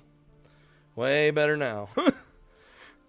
Little AIDS, like every other hero shooter, but I think it's better than Overwatch right now. Just saying. Overwatch is trash. Because all they care about is Overwatch League. Anyway, besides, I'm the one who volunteered to help you out. If I didn't want to join you that late at night, I would have just said so, you know. That is kind of you to say, but it does not make the visit any less of an imposition to you. Unfortunately, late night is one of the only times suitable for myself. And for the students with whom you will be meeting, visiting them during your breaks throughout the day is out of the question. Because they would be sleeping? For the most part, yes. Oh well, it's a good thing I'm a self-motivated student. I can miss a few classes without it having an impact on my grades. More importantly, have you spoken to Miara since last night? Or was she asleep by the time you returned? Yes, I spoke with Miara this morning, in fact, shortly before she went to bed. I didn't speak with her for long, but it seemed like she was overjoyed with how things went. You left quite an impression on her, big boy. I'm glad to hear that, Space Marines. Thank you. It is so overrated. It is. It really is. It's fun, you know, I'll say it is fun. But it's not that great. But you know, she wants that Sable statue. I don't care for Overwatch. Only anime ecchi and hentai thing. There you go, Mickey-chan. God. I thought it went all pretty well myself, but I was afraid that I might have simply been seeing what I wanted to see. Oh, not at all. When I spoke with Miara this morning, she was more lively than I've ever seen her before. Whatever the two of you talked about last night, you've certainly succeeded in gaining her trust. I think that's more of an indication of Miara's lust for the surface than anything. Lust. Oh, yeah. Yeah, lust. We mostly just talked about the academy and the possibility of Miara heading above ground. Right. She did say something about that, didn't she? What did you say to Miara exactly? When we spoke this morning, she seemed to be under the impression that she would be coming above ground soon, and even joining me in the library. Oh, she already asked you about that, did she? Miara was listing her complaints about the surface, you know, the heat, the brightness of the sun, the noise, the crowds. So I just suggested a location free of all those things. Miara said she would ask you to take her with you. I take it that she's already done so? She did indeed. though it was less of a request and more of an assumption. Oh, did I do bad? Lust for Sable's surface. Ah, got him. Despite the fortunate nature of the topic at hand, Jeru does not look pleased. Rather, expression stiffens, and she glares at me as if she's about to tell me off. Uh-oh. Preparing myself for the worst, I wait for Jeru to continue. Sable, I know that your heart was in the right place, and I'm not mad at you for trying to lift her spirits, but in the future, please be cautious about what you suggest to the students in the underground facilities.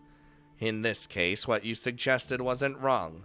The library is a safe, fitting place for someone like Miara, and taking her here would be a good first step toward her reintegration. And quite frankly, it was a good suggestion. That being said, you'd best keep in mind that Miara is a special case. I don't know.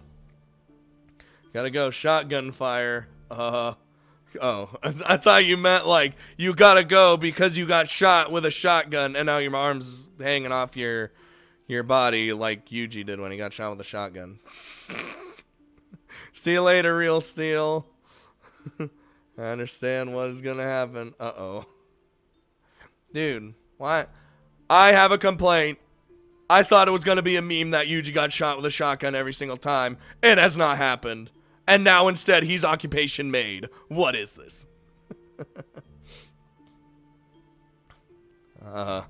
Miara is not someone who has endured extreme hardship at the hands of humans, or been brutally injured by them. Humans do not hold any power over her physically or mentally. However, the same cannot be said about the other students down there. Some of those students will take a suggestion from a human being as an order from their superior. They are used to being ordered around, toyed with, and objectified. What you may view as an innocent offhand remark, they may misinterpret completely. If you aren't careful, you will end up in a situation beyond your understanding. I will do my best to prevent this, of course. I will remain vigilant about screening those I pair you with and smooth over any minor misunderstandings. But even then, simply by a means of your race, you hold a certain power over those students, Sable. As long as you insist on helping them, you must always keep that in mind. Excellent. I have the power. I can make them do whatever I want. Oh my god. See, that's the typical human behavior right there. They wanted to keep you guessing. Look what I found. A Discord link that mysteriously leads to Scott's server. That's true. We have body pillows. That should be the tagline. Tao, make that a tagline. Dude, that'd be fucked up. What if Sable was like, yes, I can make them do whatever I want. And he just, oh, that would be. We have body pillows and floofs. Do you like the name change of Neko worship, Ninja Cat? To just straight up floof worship?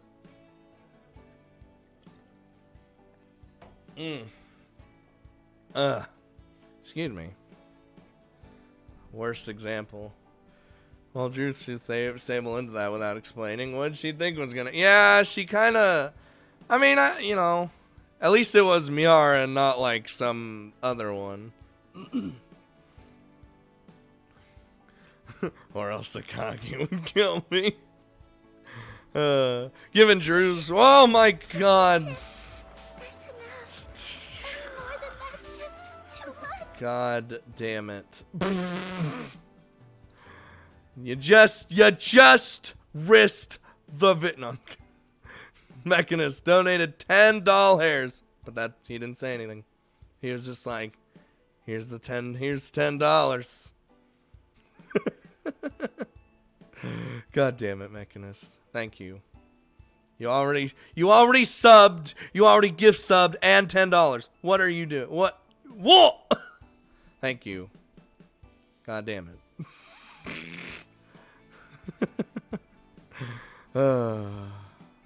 Given Jeru's words a prominent place in my heart, I return to my classroom moments before class can begin. Unlock her heart, Scott. I'm working on it. Compared to the second-year students filling the library, my classmates don't seem quite as noisy or distracting as usual. Need some bits too? No! Stop! You already have the bit badge. You don't need any more. It could be that they're sleepy after filling their stomachs, or that they've grown tired of conversation after chatting so much during lunch break. If I were more optimistic, I might even suggest that they simply plan on taking this next class of ours seriously. Ha! Doubt it. Just the tip. No, it scared me. Trust me, it scares me too. It's that and you Monster Frisbee, because they're like, I have them the loudest because their sounds were like quiet. So like when they pop up, it's literally blasts in my ears and it freaks me out. Whatever the case, then reduction in noise is welcome. A quiet class is a productive class. That's not always the case. And I'll take all the silence I can get. Oh, what do we have here? This makes 2 classes in a row that you've shown up for. If you aren't careful, one might mistake you for a diligent student. LaShaw, I ain't about you right now, right? Terracolt would be but not us. If Terracolt Action was here! As if sensing my enjoyment, LaShaw walks over to my side and immediately gives me a reason to fret. The silence is broken, and my misdeed is called to attention. It's a disappointing start to an otherwise promising class. I just kind of show up. Yeah. Goostar! You're actually here, Goostar? How's that school, Goostar? Where'd you get that Just the Tip from? Just the Tip is from the Danganronpa anime. Fuck, what was it called? It's like Danganronpa something. But that's Mikan stroking the fucking Pekka, whatever the fuck her name is, wooden sword, after they had like an aphrodisiac shits. I forgot exactly what happened. But it was a weird situation, all right? It was a really weird situation. But it was great. And any more than that's just too much. Yeah, I know. School is hell. So is my life. You'll be out of school soon enough, Goostar. It'll be fine. I ought to attend every class dutifully, just like our beloved valedictorian. You speak in a sarcastic tone, but your words are correct nonetheless. You are a student of this academy. You ought to attend every lesson, even if you think it will not benefit you. I guess. I'm not in the right mental state to engage LaShaw in our usual banter. I lower my gaze while responding half-heartedly. Aww. Feel like Tao with his internet. Wow! At least Tao has options today. Tao, when are you gonna get better internet? What's going on? What's going on, buddy? Tao, you've had bad internet since I've known you. When you upgrading? When you gonna not have to watch in 160p? What's going on? I have 6 years, including college. Oofers. What is it? Is something wrong? Do not tell me that you plan to escape from class mentally, if not physically. No, it's nothing like that. I'm just a bit distracted, that's all. A friend of mine warned me about not underestimating the amount of power humans exert unintentionally. She said that even if our intentions are noble, a kind suggestion from a human might be seen as an order from the perspective of a demi-human. Ooh, for that I have to move out. Oof. You'll get there, Tao.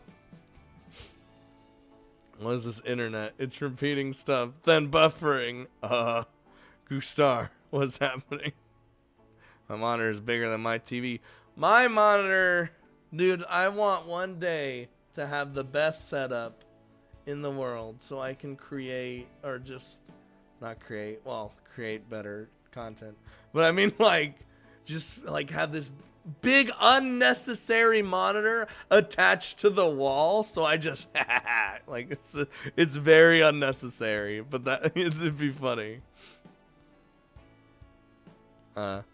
Well, duh, I could have told you that. Mankind has wiped out entire species, and we're not just talking about one or two of them. They've enslaved other races, forced demi-humans from their homelands, and waged one-sided wars since time immemorial. It is only natural that for your words to hold great value when they are heeded by those you've already conquered. Ooh. You know, you're making me feel even more like shit. Dude, if this visual novel teaches you anything, it's that humans are literally the worst. 'Cause we are. We're pieces of shit. That happened to me earlier. Yeah, see, Gustar knows. But it's not like I did any of that. I'm not like those people at all. And you think that demi-humans who are yet to make your acquaintance will somehow know this implicitly? Most demi-humans are wary of your kind, as they should be.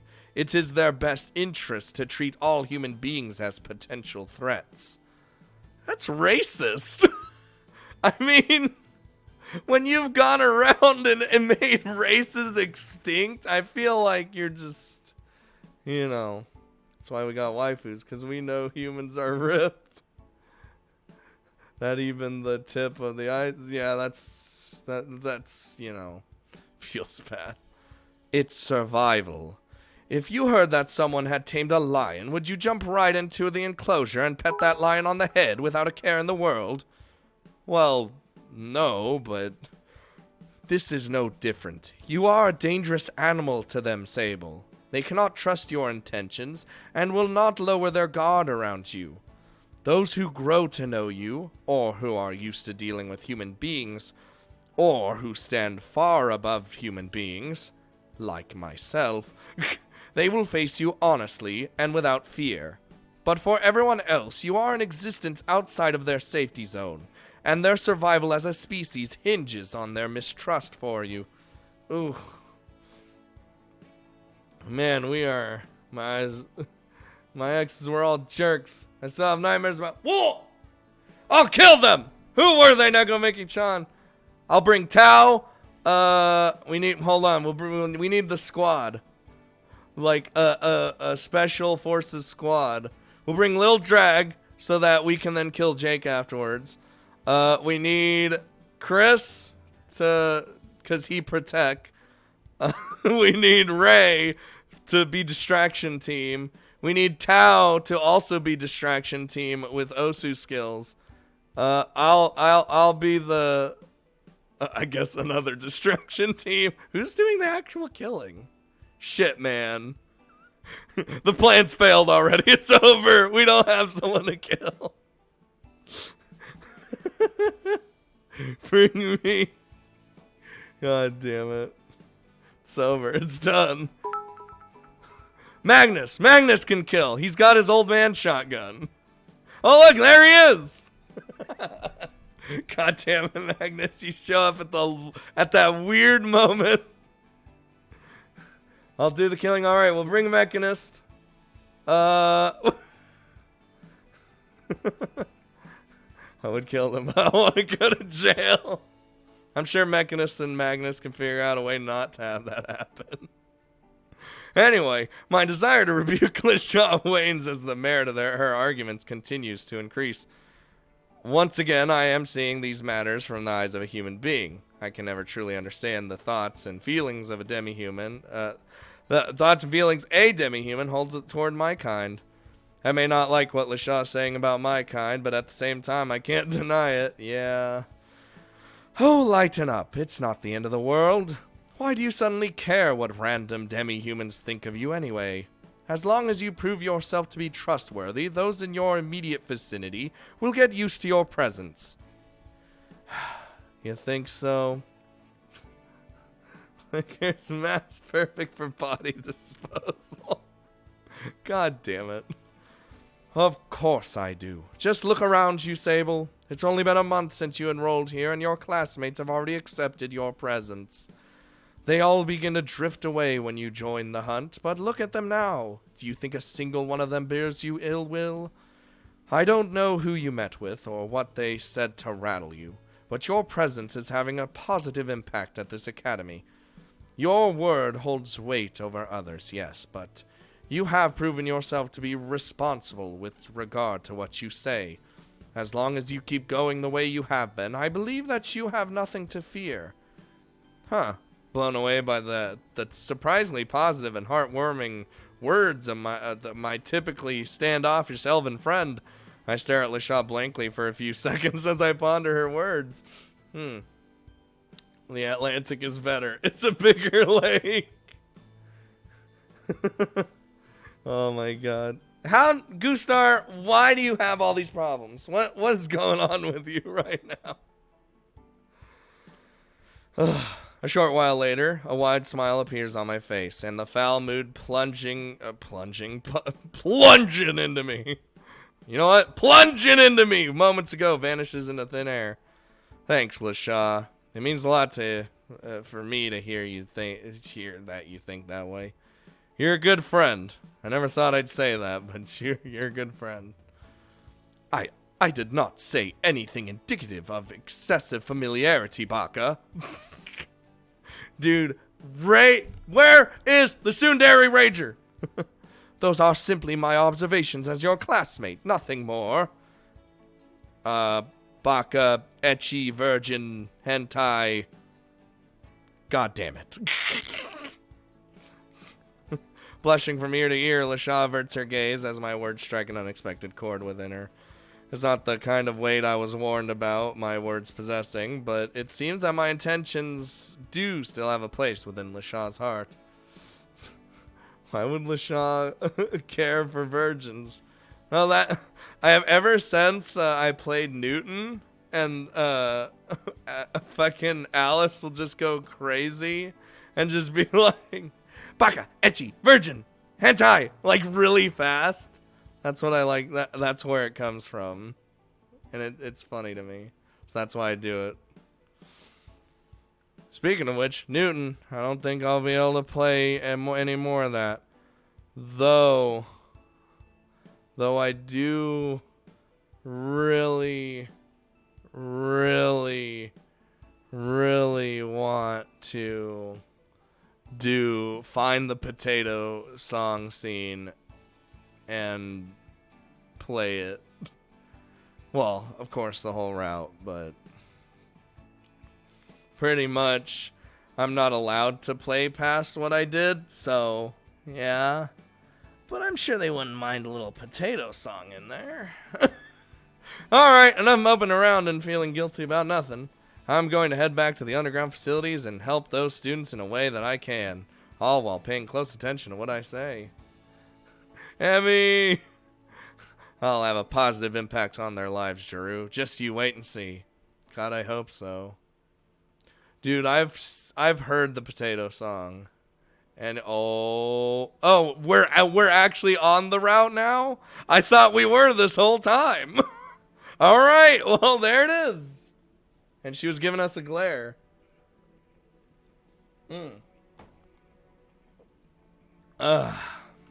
Dude, potatoes are great. Alright. A few days after my first scheduled visit to the underground facilities, I find myself being invited into the Academy's hidden dungeon one more time. Given little warning, I am unfortunately summoned in the middle of the night yet again, allowing for only a few hours of rest before I am called to action once more. Watching! This kind of routine isn't ideal. If this keeps up, I'm sure it'll have a negative impact on my health. We'll be fine. Emmy, the light that stops me from murdering everyone. But if this is the length I must go in order to do my part for the underground students, then I will do what I must. At least Jeru didn't ask me to wait outside for her this time. I must have spent more time waiting in the courtyard last time than actually speaking to Miara. I appreciate that urgent matters are always bound to pop up when you least expect them, but that knowledge gives little solace to someone who has just been roused in the middle of the night. I stroll through the dark corridors, searching for any familiar presences. Given that Drew is the one who has been arranging all this, I expect that she will be the first one to greet me.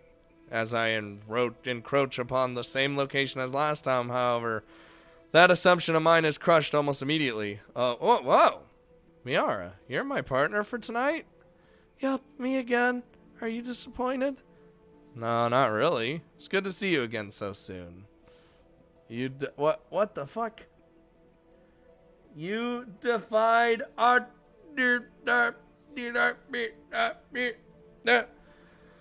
Miara doesn't have a route. I don't think so. I guess I should have expected this. Drew probably wants to see how I do with one person before letting me speak to anybody else. Actually, I think it's more of a matter of nobody else wanting to speak to you. Oh, well, that's probably it. Sorry, it's nothing personal. It's just that humans are considered to be our enemy by most of the students down here. I'm sure JoJo will talk to a few students and see if they want to see you at any point, but for now, you're stuck with me. It saddens me to think how the students down here see me.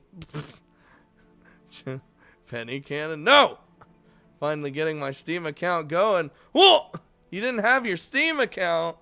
Well, prepare for the deals, Mechanist. Prepare for the deals, considering it's Christmas time. Christmas is a-comin'. And that means the Christmas sales will happen. But as far as this pairing goes, I have no complaints. I'm glad you feel that way. JoJo will bring some of the others around in time, but you have to understand, most of the students down here won't be as forthcoming as I am. Humans drove me from my home after I turned legions of them into stone.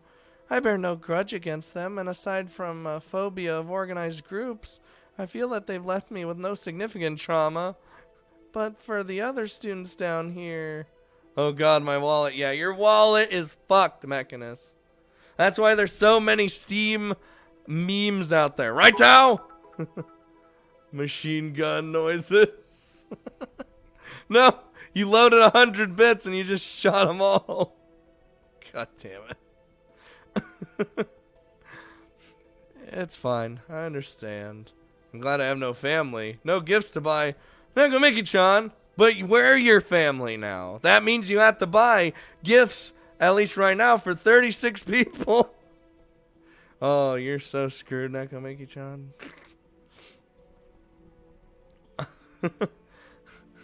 I didn't come here thinking that it would be a simple good deed. I'm aware that most of the students down here won't be too happy to see me and won't want to open up at all. I do have one question, though. If you don't possess any resentment towards humans, why did Drew pair us up together? I thought I was coming down here to help students who were traumatized by their experiences with human beings. Tomek would actually do that because he's crazy. I know he would. So would Play.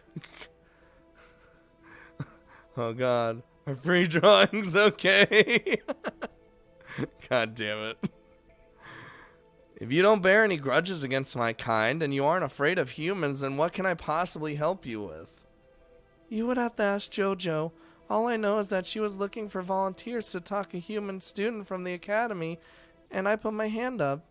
So we were paired because you're the only one who would agree to talk with me, huh? Possibly, yes. But you know, even if I don't have a phobia of humans, that doesn't mean you haven't been of help to me. After our last visit, I asked JoJo about the possibility of me going above ground to visit the library, and do you know what she said? Did she agree to let you? Nope, just a firm maybe. Yeah, judging by how we talked, God damn it. As long as you draw some good hentai. Nagamiki-chan's a good artist, guys. Which, by the way, she may or may not end up having a may or may not banner that she may or may not be making for me maybe someday at some point. Maybe. I don't know, Nagamiki-chan. You still want to do that? You don't have to. You're crazy. JoJo said she needed some time to think and warned me that I'd be under her supervision the whole time. I agreed, and she walked off with a complicated expression on her face. Sounds to me she was trying to find a polite way to turn you down. The truth is, Drew actually kind of scolded me for making that suggestion. Seemed like she was unhappy about me making such a rash suggestion. Really? She seemed sincere enough when she said that she would take the proposal into consideration. I might have something for you tomorrow. I learned a lot in school this term. Uh-oh. Monk S. Monka TOS, in fact. Help! Space Marines! Wee woo! Well, this Miara may or may not have turned JoJo into stone to be able to make a move on you. Nah! We know how... here's the thing. We know how powerful Drew is. I doubt that would have happened. Dead man! Only Anthea is allowed to do Shamrock bits. God damn it! Just destroy my keyboard. JoJo's probably just salty that she didn't think of it first. Well, I mean, that's certainly a possibility. Anyway, forget about Drew for a minute. Let's just say you do get to visit the library. Is there anything in particular you want to look into while you're there? Look into? Oh, right, books! I was only thinking of the library as an escape from this icy place. I didn't even consider its actual significance as a facility. Let me see. I guess I could research famous dungeons while I'm there. I'm kind of curious to see if mine is still around and whether the humans have a name for it. Dungeons again! Seriously?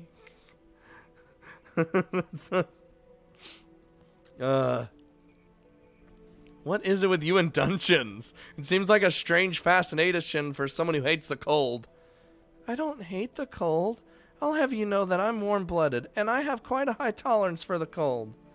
It's just this place gives me the chills, not only because of the Yukiona, but also due to the wails of the students down here. I would not be able to handle that.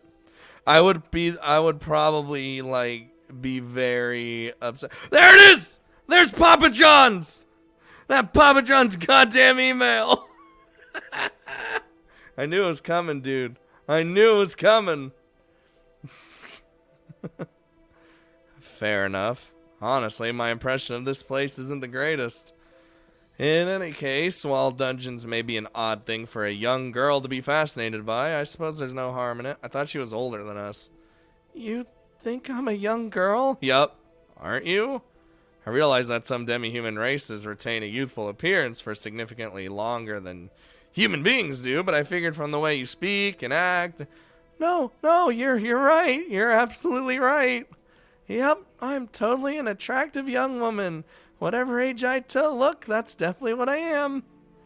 So, with that settled, let's get back to talking about books, okay? Dude, she is old as fuck.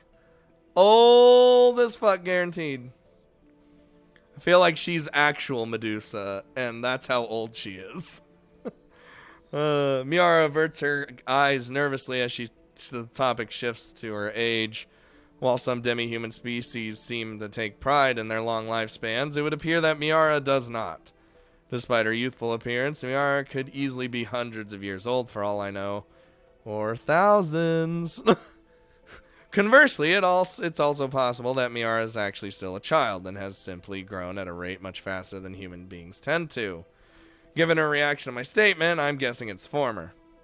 If dungeons are something abnormal for a student to take interest in, what do you suggest I read about instead? Still young.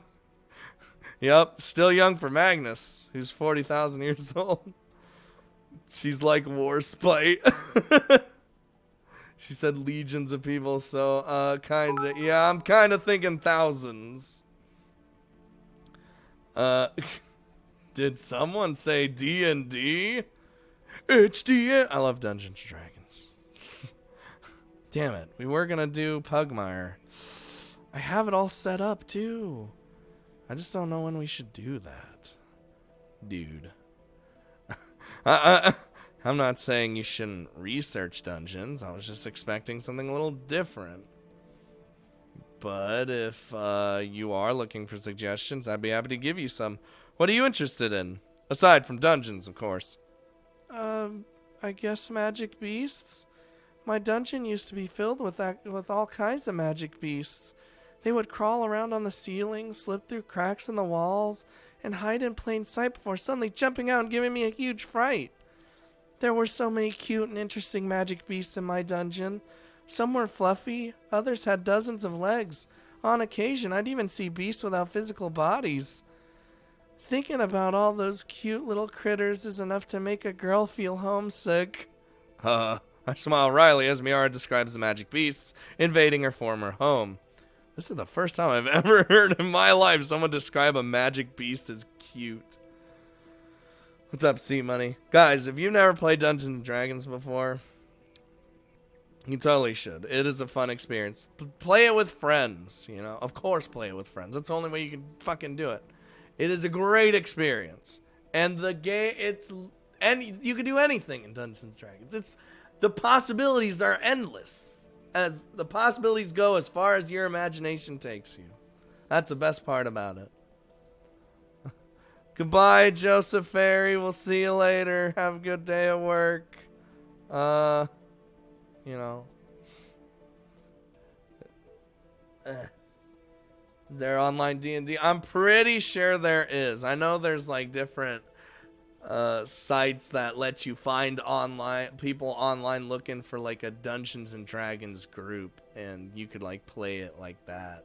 And there are programs that let you do the Dungeons and Dragons stuff online, so there you go. You don't watch the Dungeons and Dragons movies. Let's not do that. Let's just Anyway, granted, I've never actually seen a magic beast in person before. For all I know, there could be a number of cute magic beasts roaming around. There's Instagram D&G pages, which I found hilarious. Oh, God. All right, everyone. Looks like a lot of you have played it before, and a lot of you haven't. Everyone make a group together and play it later. And tell me what happens. Furthermore, for a person living alone in the heart of a dungeon, those magic beasts might not have been an unwanted presence from the beginning. Perhaps I still have much to learn about magic beasts and their relationships with demi-humans like Miara. Reassessing what little I know about magic beasts, I offer Miara an obvious suggestion. If you're interested in magic beasts, that would be a good place to start. There are plenty of books about magic beasts in the Academy Library and even in mainstream human literature. I don't know if you'll find much information about the magic beasts you're used to living with, but at the very least you won't get bored while studying them. Excellent. It would seem that I have my first topic to research when I get out of this dark, cold abyss. That's it's pretty dark. And I'm at it, so someone would have to explain the rules every 2 seconds. That's the norm. Who's game master? Who's got the most experience? There are a bunch of different versions of D&D. What's the latest version? Honestly, my favorite version, just because it was easy for people to get into, was 4th edition. I know people are gonna be like, 4th edition, that's gross. But you can't deny it was one of the easiest to get into because it had everything laid out already for you. I already know. I'll only play D&D if I'm a necromagical girl. You could be a cat wizard.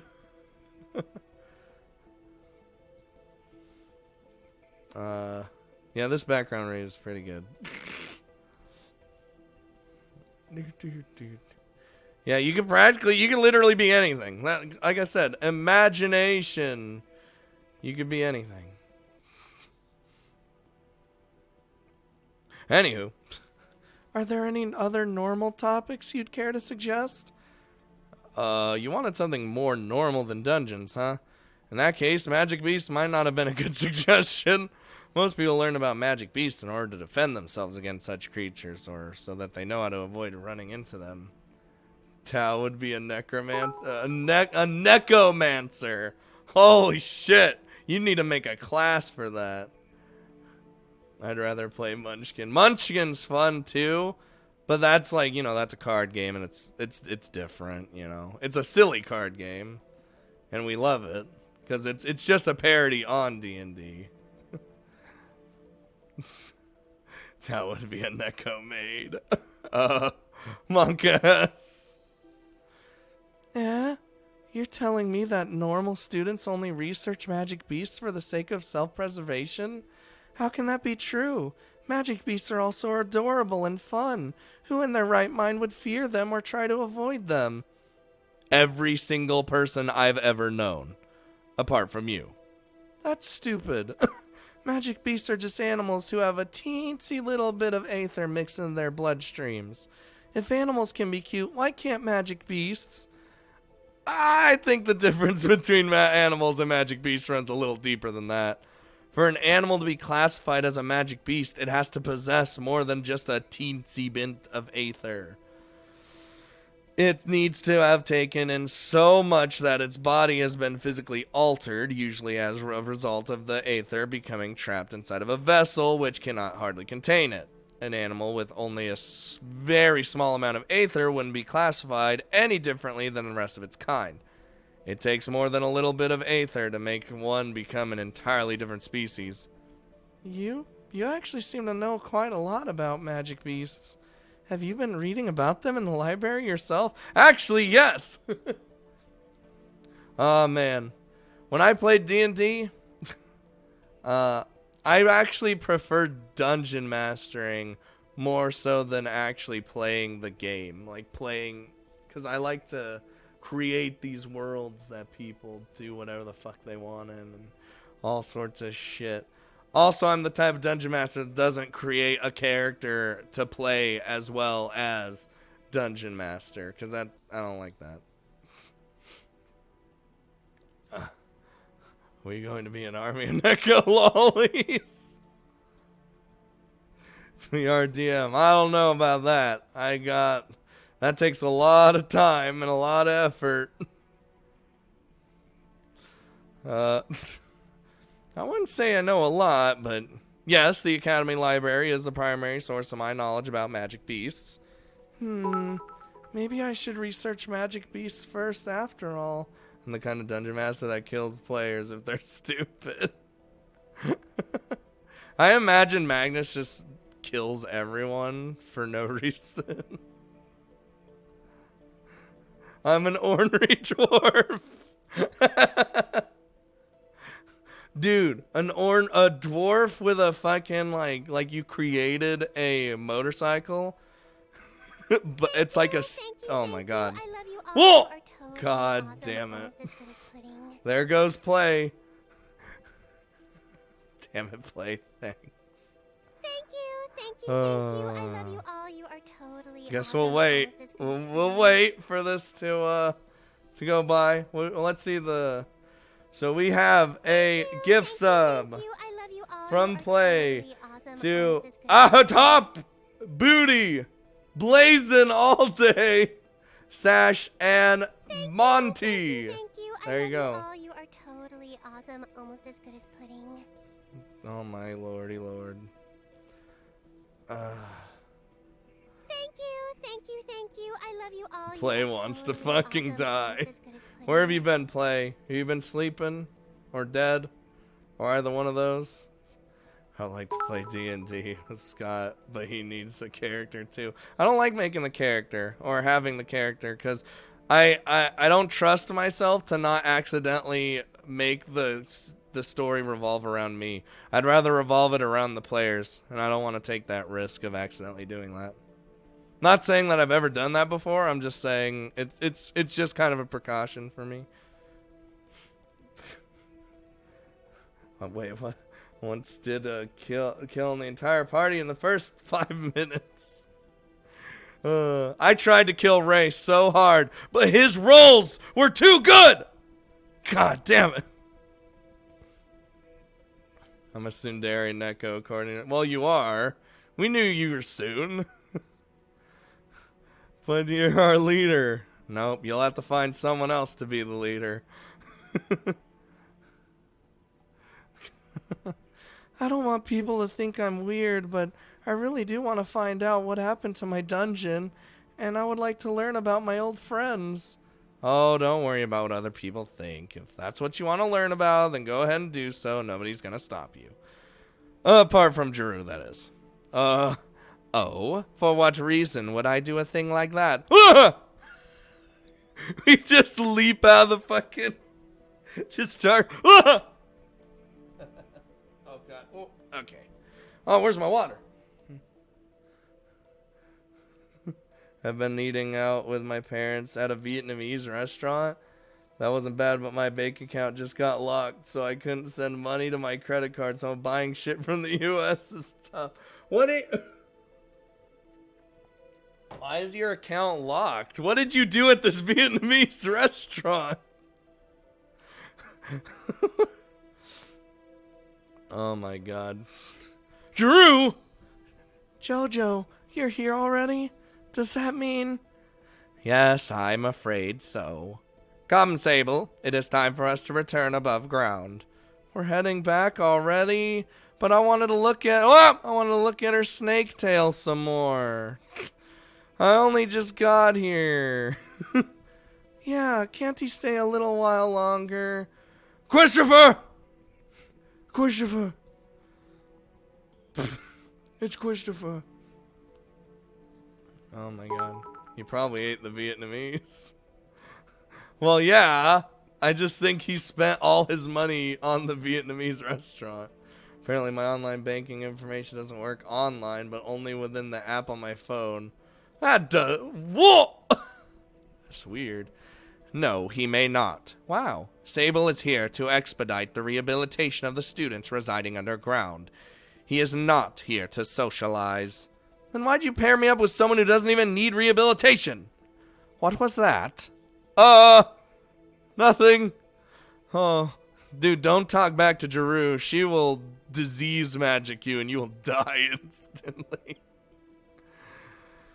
Because I hit the wrong pin. Oh. That's what I thought. Say your goodbyes and stop dallying. We will leave momentarily. Drew turns away from the two of us, making herself scarce as suddenly as she appeared. After waiting a few moments for the sound of footsteps to go faint, Miara and I look away from the passageway and glance at one another once more. She gonna whoop your ass, yo?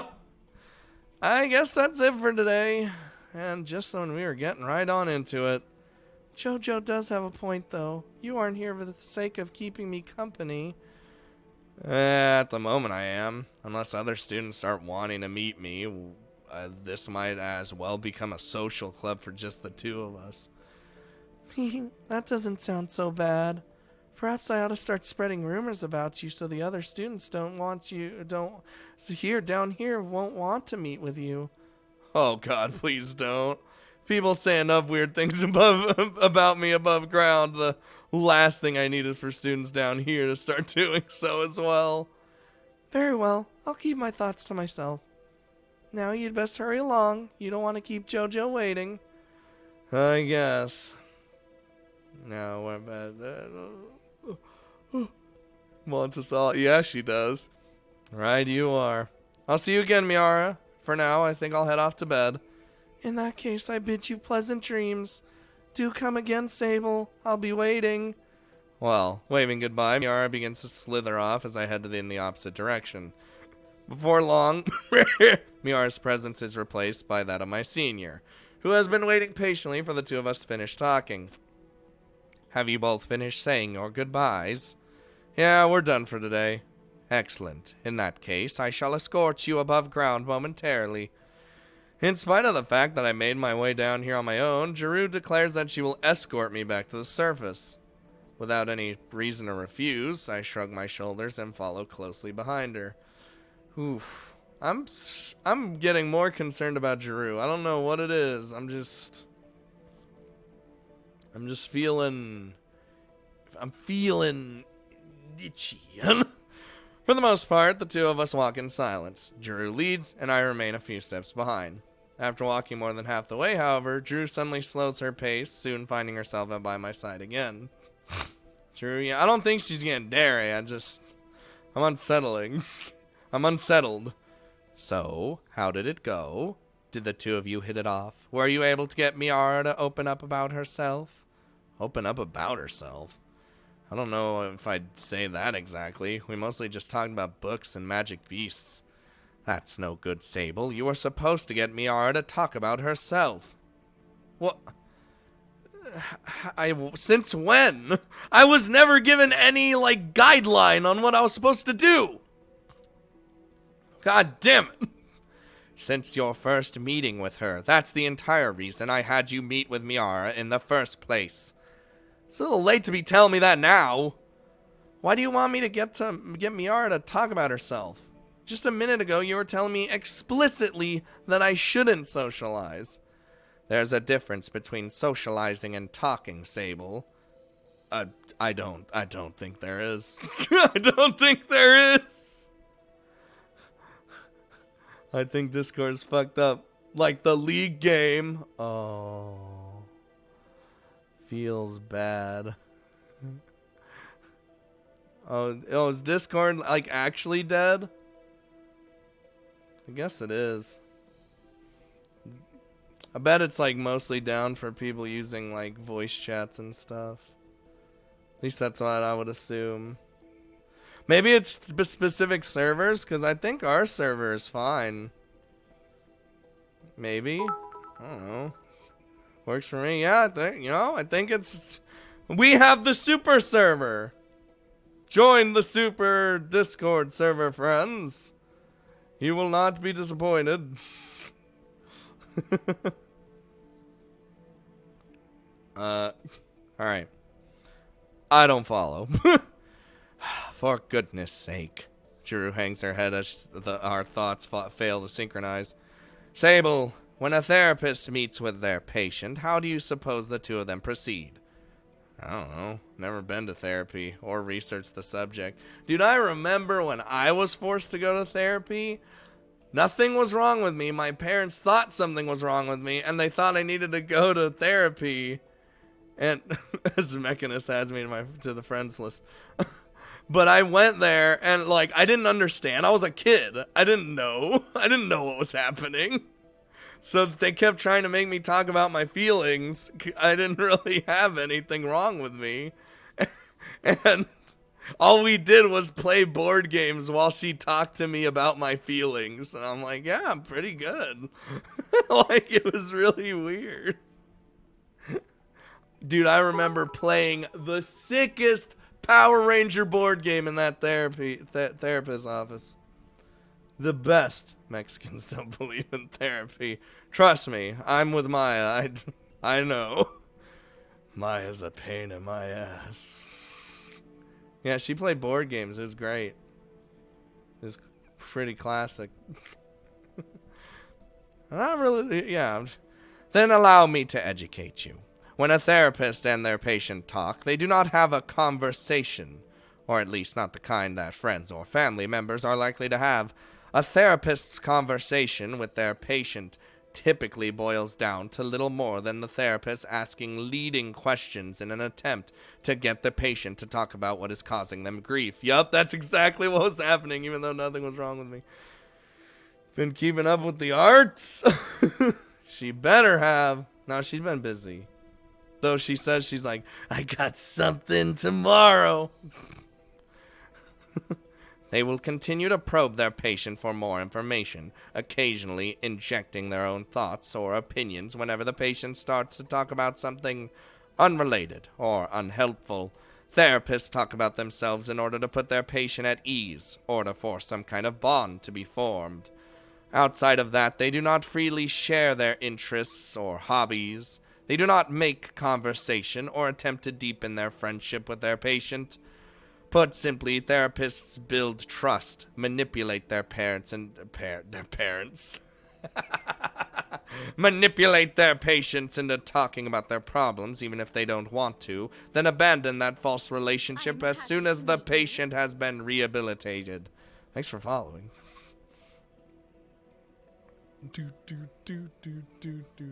This fucking music, though. What do you think? That is what I expect from you, Sable. Not to befriend these students or to solve all their problems. All you need to do is get them talking, and to make them open up for you. I don't like that.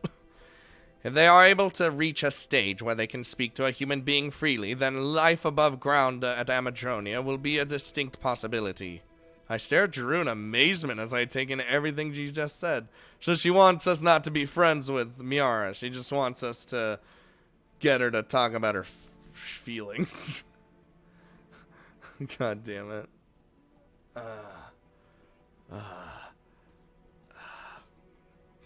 Persona 5 all over again. Chris, did you hear? Joker is gonna be in Super Smash Brothers.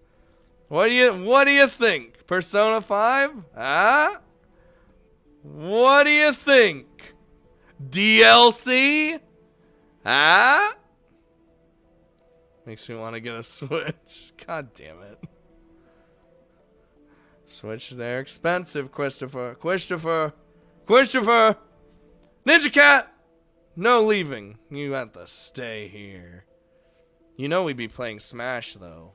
That's literally the only game we'd be playing.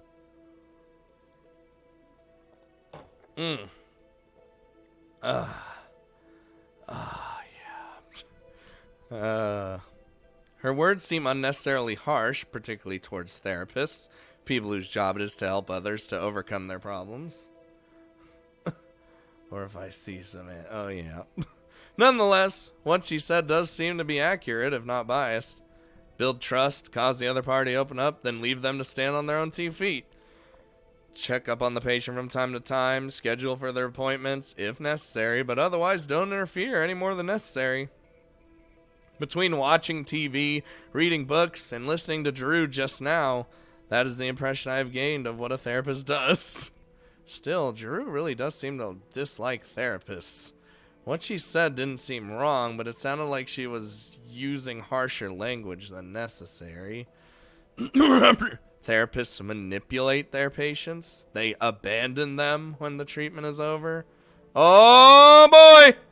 If I didn't know any better, I'd say that Drew had a rather negative experience with therapy herself. What do you think, Neko Mickey-chan? For all the people disappointed, look into the outer worlds. God damn it. Hey, I enjoyed Fallout 76. Yeah, it's not the best game in the world, but it's fun. This is F. Press F. Ask. Oh, she didn't even think about that one. That looks like Fallout. Does it? Let me look. I'm actually looking. Alright, hold on. Oh god, no. Let's see.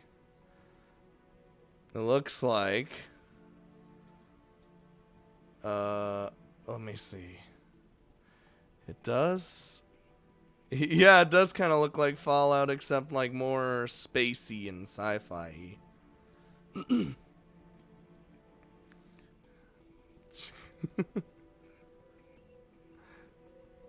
If you support it, you've been doxxed. Listen, I didn't have to put in a sport ticket, so... The game is literally just Fallout 4. So if you liked Fallout 4, you'd probably like this game. But it's fine. It's fine.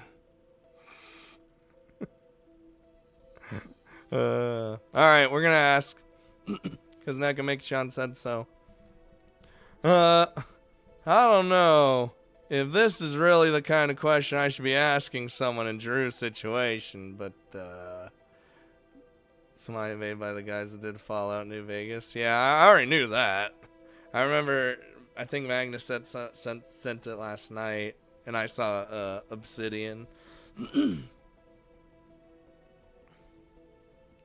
Just have no NPCs. That's a lie. No endgame. Or no quest lines. That's also a lie. Trust me, I've played so much of that fucking game. There are quest lines and stuff. Yeah, there is. It's not like as crazy as it is in Fallout, but still. Or Fallout 4, but still. But I will agree there probably isn't really an end game other than the nuke stuff. It's Fallout. Listen, the bugs are great, okay? I haven't actually run into really any game-breaking bugs. It's fun. Listen, you guys just, yeah, I nuked a town and it wasn't great because the game bugged and didn't actually spawn anything new, and I'm like, oh, I'm sad now. It was great, though. I saw it go off. That was fun. God damn it. Sealing my resolve, I face Drew. Drew, have you been in therapy before? Me? Why would you ask me a question like that? What makes you think I've been in therapy before? Well, let's see. You used to live in the underground facilities yourself. You have a harsh view of therapists. You generally take an impersonal attitude towards the students down here, as if they're your patients rather than your friends. That bug is better than the one where your entire inventory disappears. Haven't had that yet. If it ain't happened to me, it's new to me. If I haven't seen it, it's new to me. Hope this goes well. Oh boy. Oh boy. Okay. You don't need to keep going. If you must know, Sable, the answer is yes, I have undergone therapy before. However, that is not something I wish to discuss with you, nor is it something you should ask about when speaking to the underground facility's other students, current or past. The last thing most of the students down here want is for a human to start judging them based on their moment of weakness, or to think that we poor, pitiful demi-humans cannot cope without help from others. Drew, that's not what I was... I know, Sable. But the other students down here do not know you as well as I do. If you ask them about their therapy, one cannot predict how well they would react. I will remind you once again, be careful about what you say to the students down here. I brought you down here so that your presence might add in their rehabilitation. Do not make me regret my choice by doing the opposite. Okay, I'll be careful. Good. Offering only that single word in response, Drew turns away from me and continues walking once more. Damn it, Nekomiki-chan! You failed us again! Nah, we're good. In a bid to satisfy my own curiosity, it seems that I managed to invoke Jiru's ire, not only for asking her about something that she doesn't want to speak about, but also for illustrating the fact that I possess little tact and might unintentionally hurt the students with whom I'm supposed to meet. If I don't watch my tongue, Drew might kick me out of the underground facilities after all. Well, thanks, Alright, I guess this marks the end of tonight's rendezvous. Thank you for coming, Sable. I know that chatting with a student who doesn't particularly need help isn't what you signed up for, but I am thankful for your efforts nonetheless. Drew turns to me with a playful expression on her face, not fully hidden by her mask, as soon as we leave the underground leave the underground facilities. No problem. I've enjoyed speaking with Miara, and I'm glad that she seemed to share that feeling. Even if we didn't accomplish anything which could be considered rehabilitation, I don't consider tonight to be a waste of time. I was trying to sympathize. It's good that you enjoyed yourself, but please do bear in mind what I said earlier. You are Miara's therapist. Your job isn't to be her friend. I shake my head in disagreement. Drew, I don't know why you're so hung up on this distinction between patient and therapist, but in my case, or in any case, I am not Miara's therapist. I'm just someone volunteering their time to help out with the rehabilitation of someone in need. I'm most certainly not an expert or someone with authority over Miara. I'd say more like I'm more like a family member who's there for comfort, or a friend to talk to, or maybe a therapy animal. I guess that's what we are now. There will be PvE servers if you prefer not to get fucked with. Enjoy the time and hire NPC crew members. I guess, is that a game we should check out as well? Is that coming out anytime soon? I don't know. It probably isn't. Or maybe it is already out. I don't know, man. No, wait. I forget about the last one. Let's go with family, okay? I'm like a little brother trying to help out his big sister, even if he isn't really helping as much as he'd like to think. Sable, the service animal. So that's how you see yourself? How much is it? Is it expensive? It's probably expensive. It's probably $60, isn't it? Oh, boy. Satisfactory, guys. $30? That's not bad. Tao, I'm not into that kind of game. You and Ninja Cat play those like the Factorio and stuff, and it's crazy. Have fun with the stream. Alright, see you later, Goostar. Be careful with Atlas, fellas.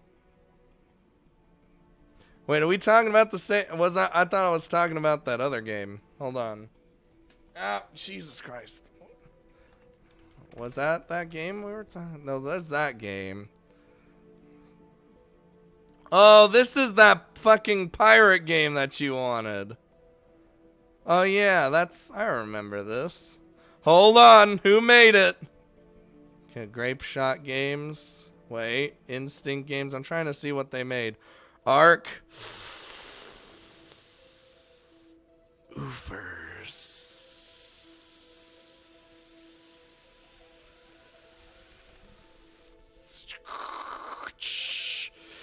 I don't know about this one. I don't know about this one, boys. It's gonna be real AIDS. It's gonna be real AIDS. Oh yeah, they don't have that great track record. Anywho, it was a slip of the tongue. Then you'd best be careful with slip-ups like that. If not, Miara might get some strange ideas in her head about keeping you as a pet. I'd be fine with it. Who'd be fine with us being kept as a pet by a snake girl?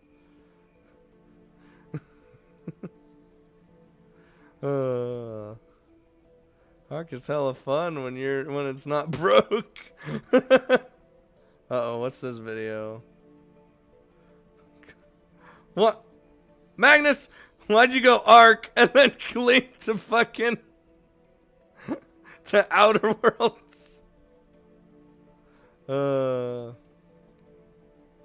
Jesus Christ.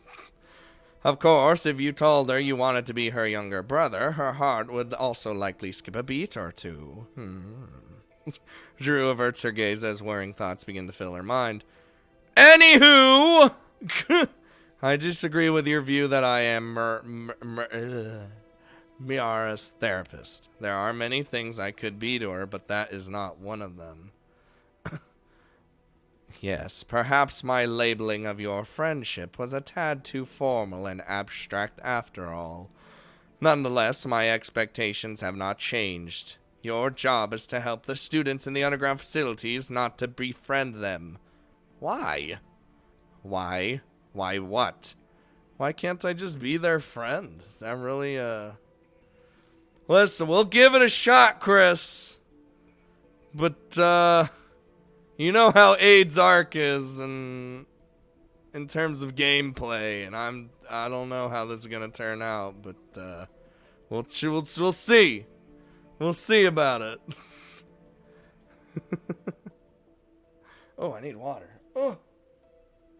See, for me, I'm not really all about bugs or anything. Bugs are funny to me. I'm more about like the actual gameplay. I didn't do anything. Conan's better. God damn it. Why can't I be their friend, Drew? Drew's eyes widen slightly as I ask her a question she apparently did not expect. You want to befriend the students in the underground facilities? Well, no, not all of them. But at least in Miara's case, the two of us seem to be getting along quite well so far. After a few more visits, I don't think it would be a stretch to call us friends, or at least close acquaintances. You want to be her friend, do you? That is quite, unexpected. I'm not even sure how to respond to that. You do realize that she's a Gorgon, don't you? Miara has killed many humans over the years, turning them to stone with a single glance. Yeah, but only because they were trying to harm her, take away her home, or maybe to use them as collection. And fucking some people form the Alpha Tribe. Fucking swarmed me. To his aid, me and a solo. Yep. Then they were like, oh, we were bored. They always say that. They're always like, oh, we were bored, or why'd you do it? Why'd you raid? Because it's the fucking game. I am happy to meet you. Thanks for following. Yes, but only because they were trying to harm her or take away her home. Yeah, just saying to say that again. As long as I don't do anything like that myself, I don't think Miara is going to do anything horrible to me. Yes, perhaps so. Miara is indeed rather mellow for a Gorgon. Even so, does her race not worry you? Kind or not, she is a Gorgon. Drew, my self-described best friend, is a dragon. Do you really think I judge Miara based solely on her race? Just like Draken, Miara is a nice person who has given me no reason to fear her, or to think she might wish me harm. So unless there's something important that you're not telling me, I think I'll judge the students I meet here based on their behavior, and not their legacy. Damn.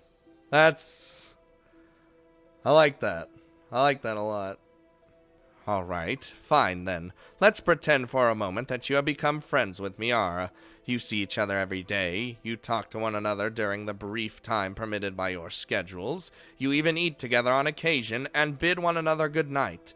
For all intents and purposes, you become close friends.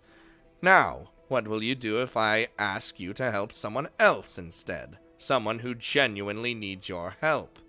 Will you still make time for your friend, even though your spare time is being spent with someone who needs you? Will you start ditching class in order to make more time for yourself? Or perhaps you'll only visit her on days when no other meetings are scheduled, assuming, of course, that you aren't too tired from class, rehabilitating others, and hanging out with your other friends. Drew asked me several questions in a row without stopping to take a breath or giving me a chance to answer any of them. Oh boy, this is... When are we getting rid of that Spencer emote? God damn it. We need like a new, or at least a new updated Spencer. Tell him to take a picture. Tell him to take a picture, like a new picture, and just... There you go. Even if there were a pause, I'm uncertain whether Drew's questions are rhetorical or not. Is she genuinely asking me what I would do? Or has she already made up her mind and decided to use this hypothetical scenario to illustrate her point? In either case, I say nothing. I simply listen to Drew as she explains, all the while wondering what past event might have caused her to hold such views on the relationships people share. Friendship is not something you should take so lightly, Sable, nor is it a tool for you to wield conveniently in order to I really want to say erase today, to ease your interactions with the students in the underground facilities. If you treat them as friends only to then discard them later on, you will be causing them pain. You will give those students who have started to open up to a human being one more reason not to trust your kind. So I ask you once more, think carefully before you use words as strong as friend or trust. Your relationship with the students in the underground facilities needn't be one of friendship, nor is an impersonal relationship between therapist and patient a bad thing. At the very least, it is far more desirable than invoking in these students a sense of betrayal towards a human, no less. Ooh. And so I'm like, yeah, foreshadowing. I hope my children will be judged based on their character instead of the color of their skin. I want my children to be based on how fat they can get and food they can eat. America! Monologuing without pause until the very end, perhaps out of fear that I might interject and assert my own view on the matter, Drew hurries away from the entrance to the underground facilities. With our work for the night now complete, Drew hurries toward the library without another word, leaving me to slowly head for the student dorms. In spite of my destination, however, I don't see myself falling asleep anytime soon. My mind is now filled with thoughts pertaining to Drew's experience at this academy, and I suspect that I'll be mulling over the words she has spoken and the reaction she has shown for many hours to come. Dude, what happened to Drew? Jesus Christ. Be that as it may, my bedroom is the one place I feel I can return to at this moment. I wouldn't dare set foot in the underground facilities right now, nor would it feel right to head to the library and pester Drew. Given the time, I certainly wouldn't be visiting any of my classmates either. At this time of night, one should already be sound asleep. What I seek is not the hard stone which fills the underground facilities, nor is it the sub-zero temperature of a Yukiona's domain. No, what I seek right now is the warmth and comfort of my bed. Feels bad. Oh, goodbye, Sash. Oh, what? What? Oh. Excuse me. Yeah, she got fucked by life, apparently.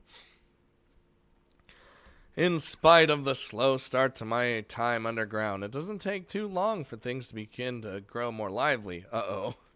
Though, through much coaxing on the part of Drew, and likely Miara too, other students have reluctantly agreed to meet with me and tell me about their experiences with the outside world.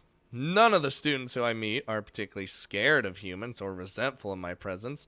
They are timid, but not hate-filled or malicious. With time and patience, they gradually begin to open up to me, and before I know it, I'm meeting with new students every night. Excellent. Excellent. Well, hold on. Okay, we're good.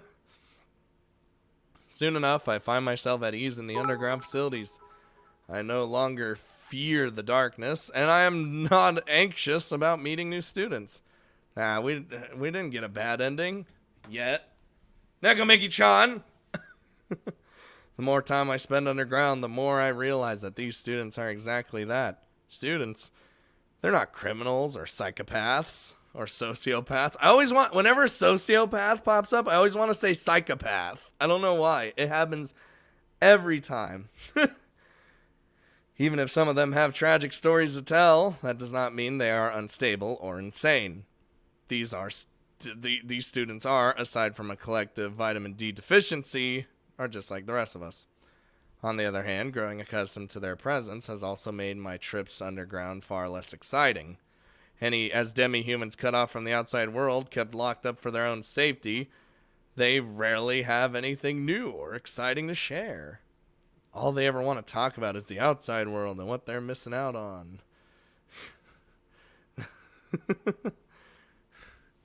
Every conversation centers around their return to the world above and how they yearn for the sun. It makes for boring conversation, but in a way, I think it's a good thing. I'm a bit of a psychopath. The students who Drew introduces me to are all looking forward to rejoining society, or at least coming above ground, and are happy to go through her trials in order to do so. If they're so excited about the prospect of returning above ground that it's all they can talk about, then I consider that a positive sign. That being said, not all the students residing in the underground facilities share that sentiment. A few of the students I met claim that they were more interested in staying underground and seem to be in no rush to move on. I mean, once you're comfortable, you're just like, I really don't want to go anywhere. Even so, the fact that they agreed to meet with me as part of their recovery shows that they have at least some interest in improving their current situation. While some students are not yet ready to walk in the sunlight, they are on the road to recovery nonetheless. Bunny girl. Lured in by Drew's usual late night summons, I head to the underground facilities in anticipation of another night of repetitive conversation. Shortly after passing through the doorway, I find Drew waiting for me at the bottom of the first staircase. Good evening, Sable. Sorry for calling you down here on such short notice. Don't you, like, always do that? Not intentionally. I simply lack the time to coordinate these events as well as I'd like. Also, some of the students whom I had you meet actually showed little desire to see you. As much as I wanted to get you down here quickly before they could change their minds. That wouldn't surprise me. They've all been nice enough, but some of those students seem like they would run away at the drop of a hat. So, shall I take it that you've arranged for me to meet with another such student tonight? No, actually. Tonight, I was planning on something a bit different. Why are you blushing? What you doing here, Drew? What's going on? Different? Different how? Sable, I told you that I was once a student down here, did I not? Yeah, you didn't really go into detail, but you did mention that, yes. And you also understand why it is that I haven't allowed you to meet with any students who were seriously injured or traumatized by humans. Yep, I understand completely. Good. That should make this much simpler. Sable, I was thinking of having you meet with a particular student. She has some very serious trust issues, and she has suffered rather heavily at the hands of human beings. Is she talking about herself? Her wounds are both physical and psychological. If you say anything careless or approach her too suddenly, or focus on the lacerations adorning her body, she will likely block you out, and you will lose your chance to get through to her. I think she's talking about herself. Monkas. So, before that, I was thinking that you should, get used to the sight of a demi-human with a less attractive body. I'd be happy to meet with someone else first, if you think that's necessary, but is less attractive really the best way to put it? Dude, Ninja Cow was like, I gotta go. No, I gotta stay for Jeru. These students can't help what other people have done to them. It doesn't seem right to judge them because of that. What if those wounds were self-inflicted? The embarrassment evident on Drew's face disappears in an instant, replaced by an expression utterly bereft of joy. As one might guess from her question, the subject we are about to encroach upon is not suited to the easily distraught. I agree with what you said about not judging someone based on the wounds inflicted upon them by others. When it comes to self-inflicted wounds, however, do you still believe those words hold true? I don't know. I haven't really thought about it. Then perhaps it is time that you did. Drew turns away from me with a solemn expression on her face. Now looking in the opposite direction, she reaches for the mask. Covering half of her face. With swift practiced movements, Drew undoes a latch on the side of the mask, causing it to fall to the floor with a loud clang. However, she does not stop there. Drew next reaches for the collar of her long-sleeved blouse, followed by the buttons on her skirt. Hold! Drew, you need to calm down. By the time that my brain has caught up with what I'm witnessing, Drew has already begun to undress. And before I can utter a single word in response to her actions, Drew is standing before me. Hold on, I gotta get some water. And if this is about to be a little monk TOS, that switch will be fine. Oh. Well. Completely naked. What is going on here? Panic button ready. Nah, panic button doesn't need it. We're good. True. Why are you... What? Look at me, Sable. Do not avert your eyes. Gaze upon my body and tell me what you see. Even without Drew telling me to look, I find myself fixated on the sight in front of me. Like, what? Like, what's happened here? What? Wait, does she hate the way she looks? What has me captivated is not the prospect of nudity, however, nor is it the unusual situation in which a member of the opposite sex has undressed right in front of me. No, what has filled my mind at this instant is not such an enjoyable, enviable sight. Instead, all I see are scars. It's all over your body. There's scars. That's right, Sable. Scars. That's true. Burns, lacerations, puncture wounds, every manner of injury you can think of. But that isn't all. What else can you see? I love how multi-faceted this VN is. It's both deep, sometimes funny, but also has many themes. Yeah, exactly. Scared to think about what other forms of torture I might infer at a glance, I hesitantly continue to run my eyes up and down Giroux's body. Some of your legs and the stubs of on the sides of your mouth, they're both mutilated, horrific, eyesores. Yeah, you can see, like, some of them are just like actually just broken. There are many words which one might finish that sentence of yours, Sable. If you don't want to be misunderstood, you'd best finish what you've started. Even at Giroux's prompt, I'm unable to continue my previous line of thought. Not just, yeah, like, it's several of them. They're, like, fucked. And this is a burn. Right now, my mind is filled with thoughts of carnage and horror. I think back to the girls we met when I first came here, and the horrific things I've heard about what humans have done to the demi-humans since time immemorial. When I look at the innumerable wounds covering Giroux's body from head to toe, one question stands out above all others. Were these wounds inflicted by humans? Some of them were. The oldest wounds, mostly lacerations from knives and burns from torches, were inflicted by humans.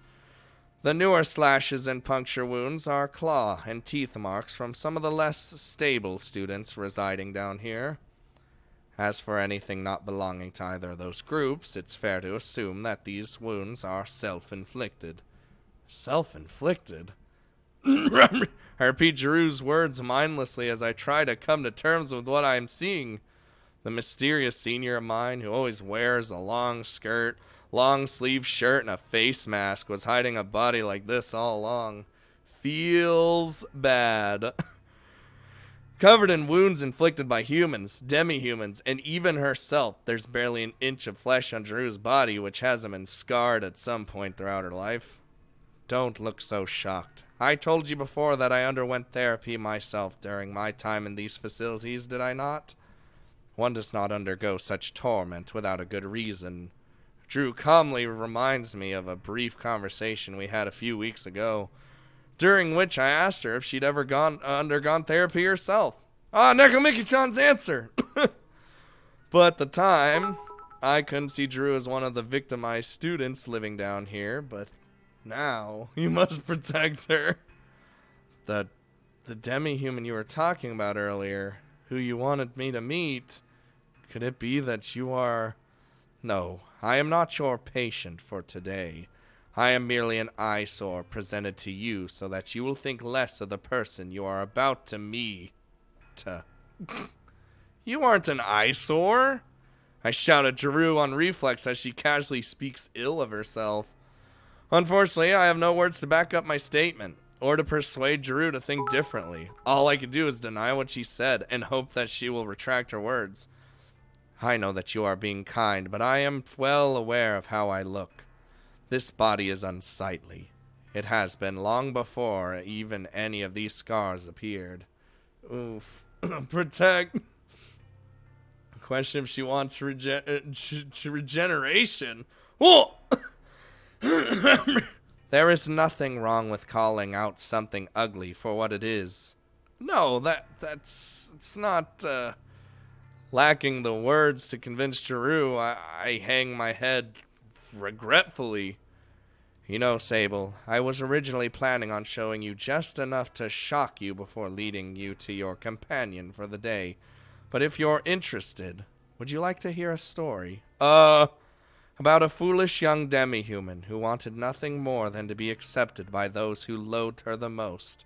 A girl who wanted to be a human, even if it meant mutilating herself beyond recognition. That's fucked up. Drew pauses, as if waiting for my consent before continuing. No matter how long she waits, however, Drew receives no response. After hearing the summary of her story, I can only stare at her, wide-eyed, without saying a word. Seeing my reaction for herself, Drew smiles and shakes her head, then squats down to pick up her clothing. Another time, perhaps. No, right now! We need this! We have already kept your partner for today waiting long enough. It would be rude of me to hold you up any longer than I already have. Allow me to cover up this grotesque body of mine once more, then we shall be on our way. Oof. Oofers. Yeah, we're so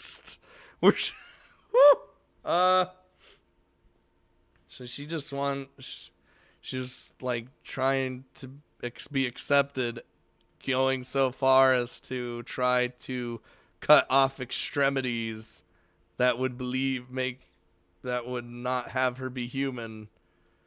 Oof. Finally granted a moment to myself, I lay my weary body down on my bed as I say goodbye to another night of consoling wounded demi-humans. True to Drew's warning, the student who I meet turns out to be more vulnerable and highly strung than the others I've met so far. It's difficult to get her to say a single word, much less confide in me, or to strike up a conversation. Even after a few hours together, I still know very little about the girl, and judging from her reaction to my departure, I don't think she's looking forward to any future visits I pay her. That's the thumbnail. God damn it. Nonetheless, I feel as though we made progress. As Drew has stressed many times now, this is a marathon, not a sprint. I can't expect every session to end with me having made a new friend or having changed somebody's life forever. Some students require years of therapy before they're able to return to their lives on the surface.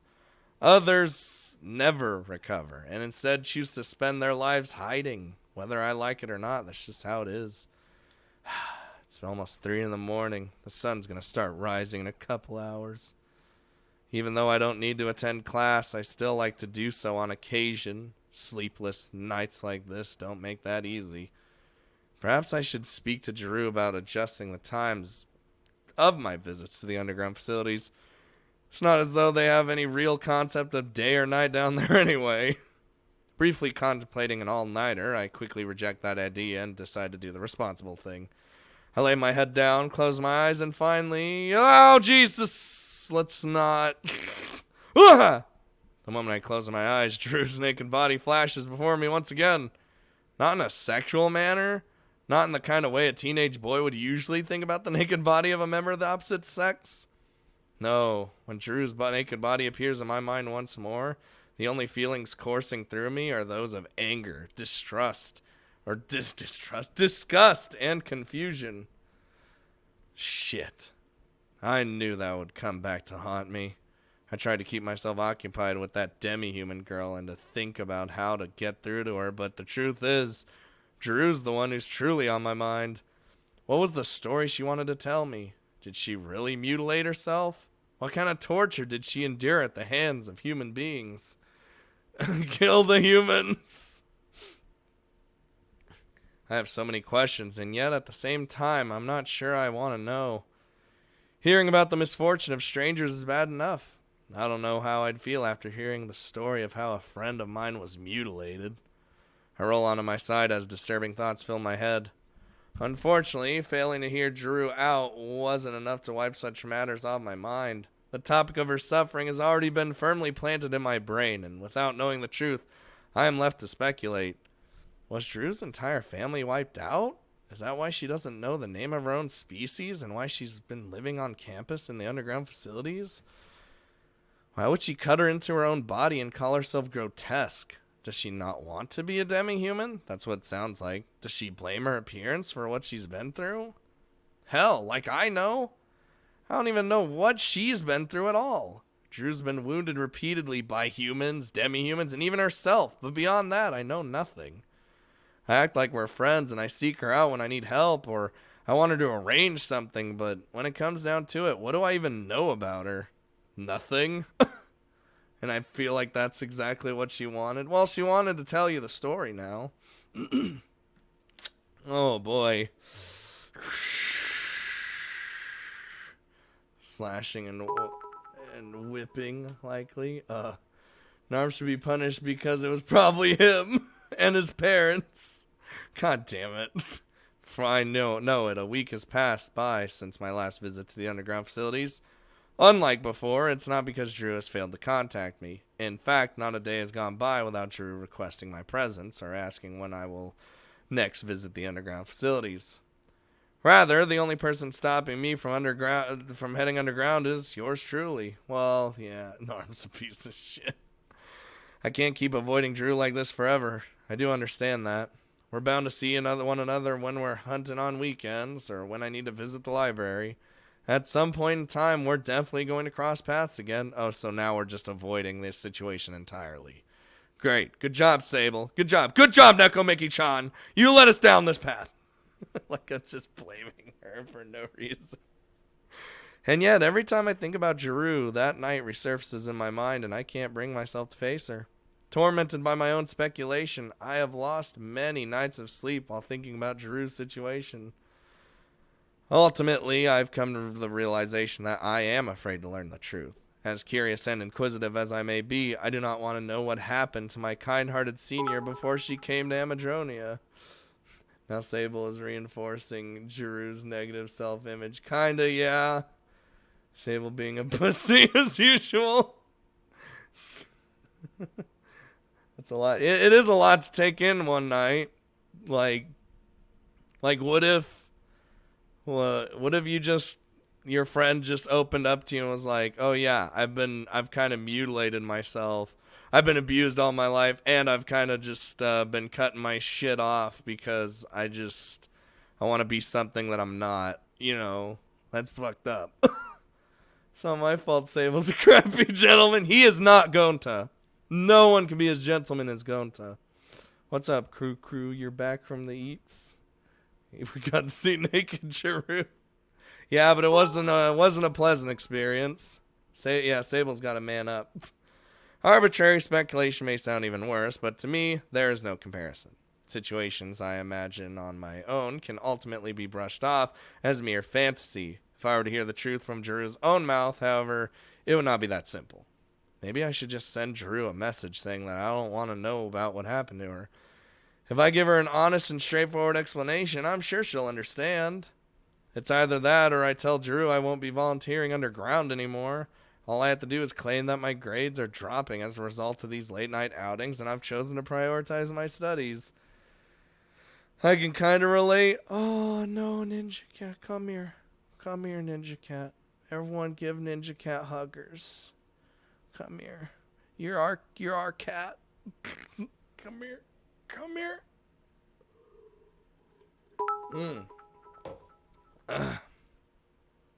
Just put Neko, I'm Neko Mickey-chan. No, not you, Neko Mickey-chan. Ninja Cat. You're both cats. That's how I see it.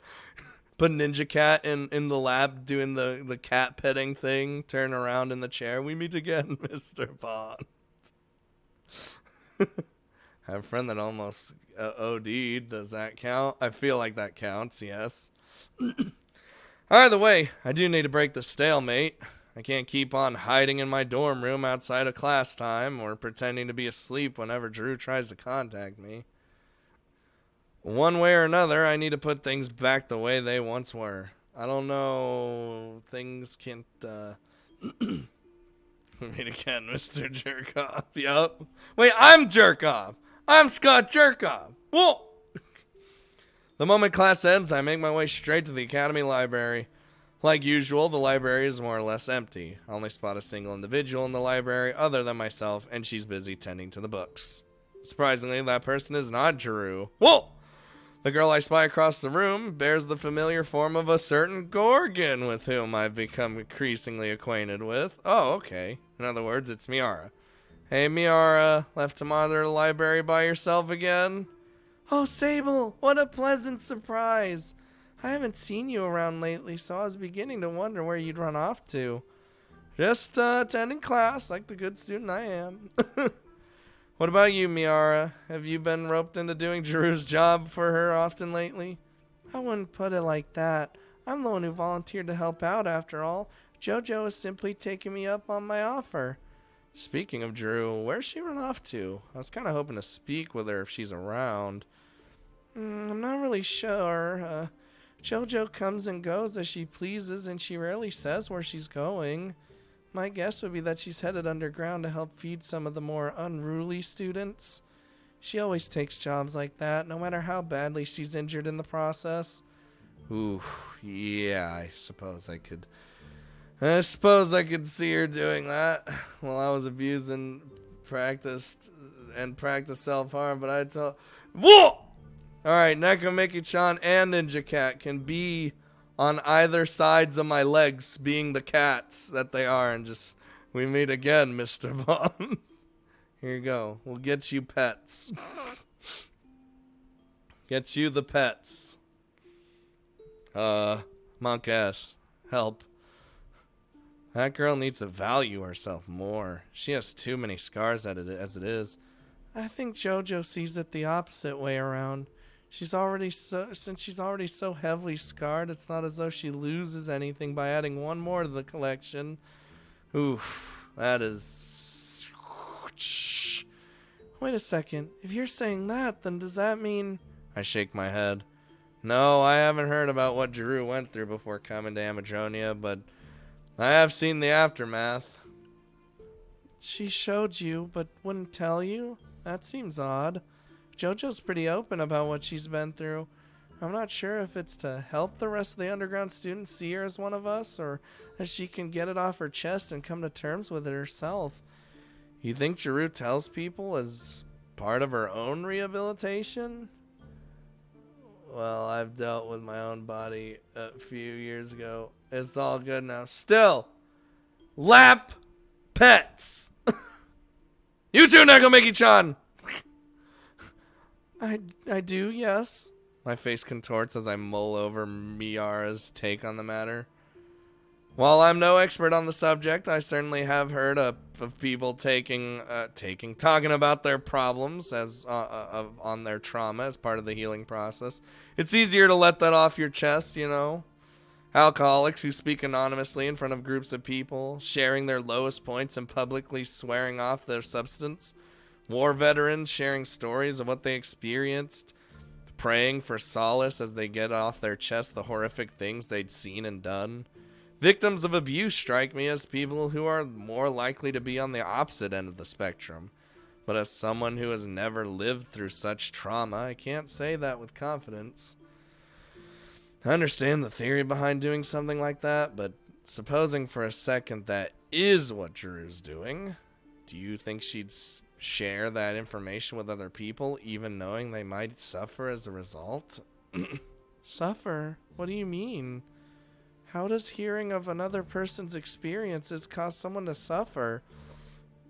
If you really have no idea, then it might be difficult to explain, but don't you ever feel bad about after hearing about someone else's plight?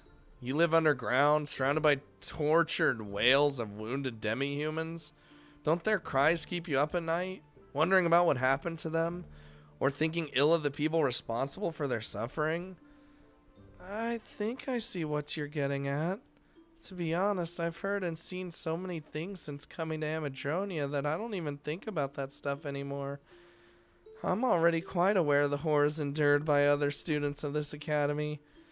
You mean you've heard so many their stories that you've been desensitized? I suppose you could put it that way.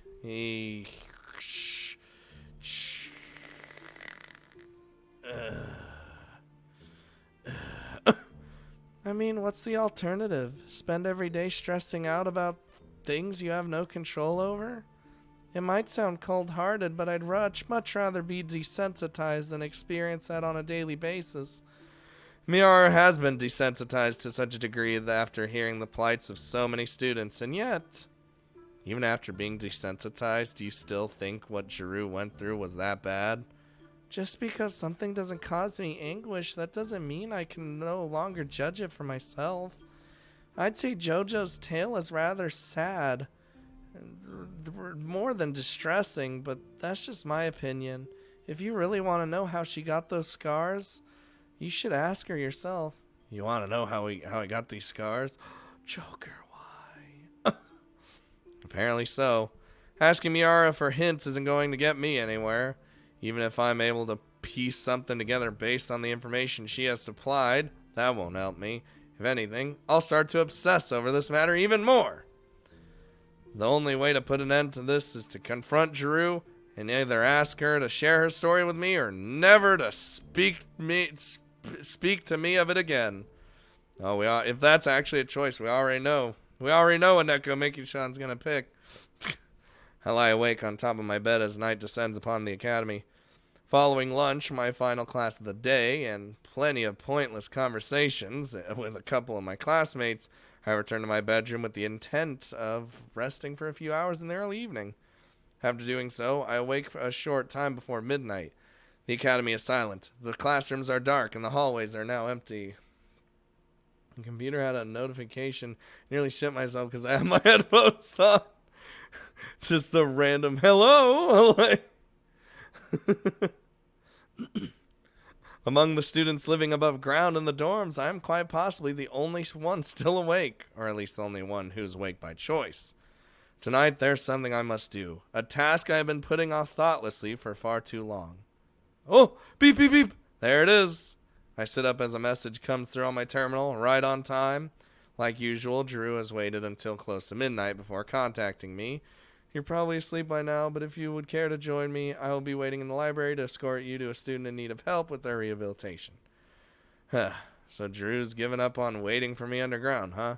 I don't blame her. The library is both warm and well lit compared to the underground facilities.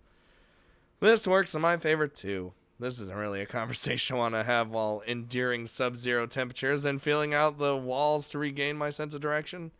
I send a brief response to Giroux before rising to my feet. Okay, with the rest of the academy now asleep and the library only a short walk from my room, the time is ripe to finally put this matter to rest. Oh boy. All right, what are you thinking, Neko Miki-chan? What do you think?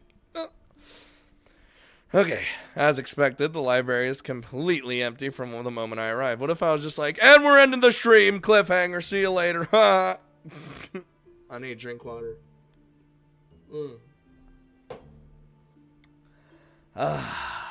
Just like the dorms and even the hallways between classrooms, the library is silent, without a single sign of life to be found.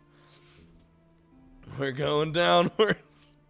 An ordinary academy might have staff members patrolling the corridors, or they could perhaps lock the library and other facilities once night has fallen. However, be it the number of nocturnal students, the dwindling staff, or simply Amadronia's policy, the doors and facilities always seem to be open. I'm thinking, let's tell JoJo, you're beautiful. What if she's so got this idea that she's disgusting and grotesque? What if we say that and then she's just like, she thinks we're lying because in her mind, no one would ever say that without lying? Dude, that could open a whole new can of worms, and I don't like it. But I could buy this thing without using my credit card. Thank you, Sakai Project Merch Store. What are you getting, Play? Maybe this openness is why our dorm rooms have actual security measures in place. The rest of the academy seems to be forever unlocked and easy to access, so it's a relief that at least the dorms are guarded to some extent. Of course, if anyone was going to infiltrate Amadronia, I'd think that they would have enough skill to get around whatever security measures are in place. If they aren't at least that capable, they'd just be walking into their own grave. The sound of footsteps echo behind me as I abandon my thoughts pertaining to Amadronia's security. Christmas gifts. Whoa! What kind of Christmas gifts? And we sing a song when I saw your face. God damn it. Quiet though she may be, even Giroux is not capable of maintaining complete silence. Good evening, Sable. Or perhaps I should say good morning, given the time. You're the one who always contacts me in the middle of the night. I'd be much happier to meet up when the sun is up, you know. Yes, I suppose you're right. That is why we haven't been able to meet lately, isn't it? Drew's question sounds rhetorical, but as I listen to her tone of voice, I begin to think that it might not be. Whenever I've avoided meeting with Drew lately, my excuse has been that it was too late at night and that I was already asleep. A completely reasonable excuse, considering the time at which she usually contacts me. Christmassy Christmas gifts, like, well, I don't know. I was just saying. Dude, I hate when, like, Maya, whenever, like, someone gives her a gift, she's always like, what is it? It's like, Maya, it's supposed to be a surprise. What the fuck? Why would I tell you what gift you're getting? It doesn't make any sense. Why would they tell you what gift they're getting? Fucking, and she's like, I'm Mexican, so we just kind of just tell each other what we're getting each other. It's like, what does that mean? Then that's bullshit. Fucking stupid. I love her. She's a pain in my ass, though. But Drew is no idiot. I stopped turning up right after she showed me something shocking, and there's no way Drew has overlooked this. She's probably repeated that event inside her head just as many times as I have. It's your dick in a box, isn't it? Dick in a box. I remember. My fam doesn't celebrate Christmas. Christmas time. She's right, though. Even without Drew saying it out loud, her suspicion is obvious. Hey, we can celebrate any holiday, right? It's the holidays. It's a lie. I'm Mexican. We never told each other what we got. Apparently, her family does. Dude, her family is hardcore. They don't like her mom doesn't like even speak. Her mom, like grandma and stuff, don't even speak like a lick of English. So they're like that hardcore traditional Mexican family, I guess. And I'm just like, oh God, I don't know what they're saying. I'm getting a gaming chair. I don't like surprises. I like surprises. Sometimes. It depends. Anyway, you know I haven't seen you lately, but it seems as though Miara has. Even though you haven't been underground, Miara has still told me about how you two have met in this very library. Have you two been spending a lot of time together? Not really. We just happened to run into each other a few times by chance, that's all. In fact, the last time we met, I was actually looking for you, Drew. So it's not just me. We've both been unable to find one another when we want to. Our schedules just don't sync up at all, do they? No, I guess not. I told my mom to give me money to buy my own gifts. Most of my family doesn't speak English either. I was actually born and raised in Mexico. Came to the U.S. at 12. Whoa! See, you got that traditional family. But you don't tell each other what you got. See, that's the way you do it. That's how you do gifts. Because it's always fun when you don't know what it is. Drew and I both go silent as our conversation reaches a lull. We both have something we want to say or ask. These are things we both wish to convey to one another. But now that we have the opportunity to do so, our voices fail us. Come on, Sable, we've been through this. The only way this situation is going to be resolved is if you say something. Make a decision and stick with it. That's what's best for everyone involved. As I try to convince myself to speak up, Drew begins to stir. My parents just use me as a hiding place for the gifts they're getting each other. Sable, I know this may seem like an odd question, and I don't mean to imply anything, but I have to ask. Have you been avoiding me lately? Aw, I stare at Drew wide-eyed as she beats me to the punch. As much as this matter has unsettled me personally, it seems that Drew herself is even more worried about how things have been lately. No hablo despacito. Yeah, pretty much. Given the way our meeting ended, I'm not surprised. I know it is presumptuous of me to think you've been staying above ground simply to avoid me, especially after you explained to me why you haven't been showing up lately. It's just, given the timing and all, I was worried that maybe this had something to do with what I showed you last time. Oh, God. Lie or don't? What do you think, Nekomiki-chan? What do you think? Dude, these are the hard decisions. Ninja Cat, I don't know if you and me would have been able to do this. And this is all on Nekomiki-chan.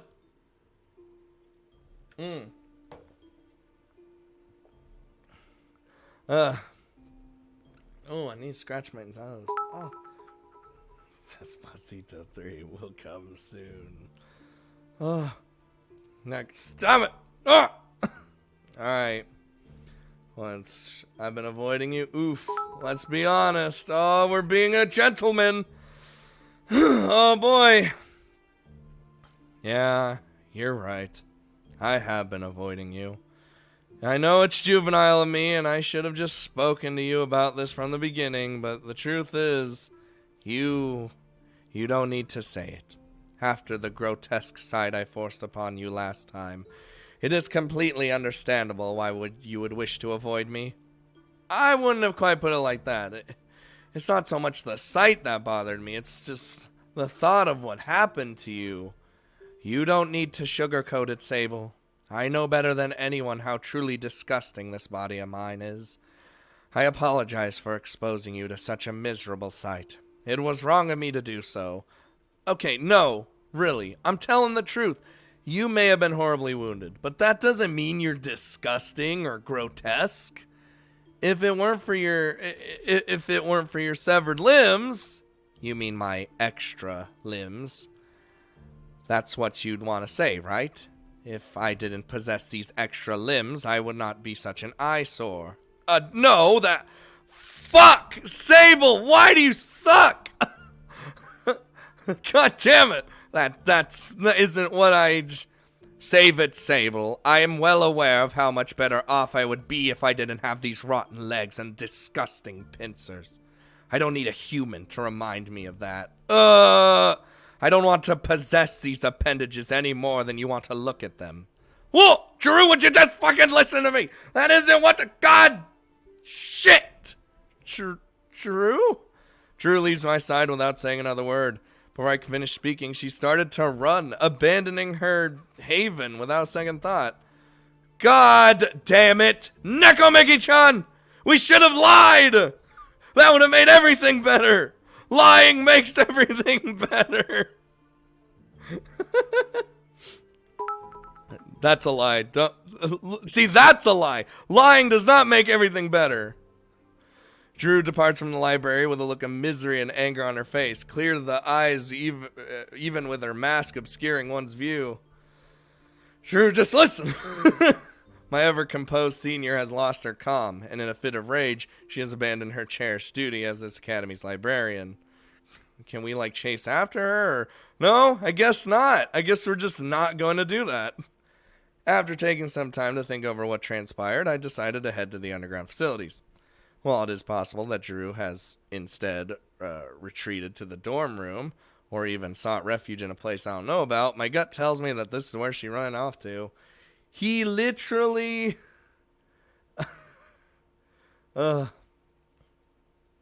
He literally didn't chase after her, dude. What the fuck? Sable's such a shitty man. I would get all the waifus. Surely enough, even before I have approached the underground facilities, their not-so-hidden doorway has been exposed. Either someone is slacking in their duty to conceal the doorway, or someone has only just passed through here. So she came here after all. I suppose this is the recommended place for a demi-human to come when they've been wounded by a human being. I take a step towards the imposing doorway and reach for the door. The moment before I'm able to do so, however, the sensation of cold steel on my fingertips... wait, what the fuck? Hold on. Let me refresh. Let me just rewind that back. A moment before I'm able to feel the sensation of cold steel on my fingertips, however, my hand suddenly stops. If Drew is distraught enough to carelessly leave this door exposed in broad daylight, then should I really be confronting her? I do want to apologize and make amends as quickly as possible, but seeing her again so soon might not be the best way to do that. In fact, it's entirely possible that my presence will only make matters worse. Maybe I should just leave a message on her terminal instead. No, you gotta just go! God damn it! Twitch, stop dying. Is Twitch dying? Looks like it's fine on my end. Neko Mickey-chan, I already know, is getting triggered. Though briefly tempted by a less personal alternative, I quickly discard that idea and continue with my original plan. Yeah, get him! Apologizing through text may be my style, but it's something many consider to be tacky and insincere. The consensus always seems to be that apologies must be face-to-face. Really need to go to sleep now. No! Ninja Cat! You gotta stay till I'm done. Which will be probably 20 more minutes or something. Or when the next cliffhanger happens. Considering the nature of what it is that I must apologize for, I don't want to risk having my apology draw even more ire by being impersonal. Alright. Oh god, we offended Jeru, and I bet you Hira's gonna be like, I will kill you now. Oh, jeez. Convincing myself thusly, I open the large, heavy door and enter the underground facilities. Awaiting me is the same cold, dark environment as ever. With my eyes still used to the brightness of the courtyard, I can barely see a few meters ahead, and I likely won't be able to advance until my eyes adjust. Oh, goddamn. I hope we die. Wow! The process rarely takes long, so during my previous visits, I haven't bothered waiting.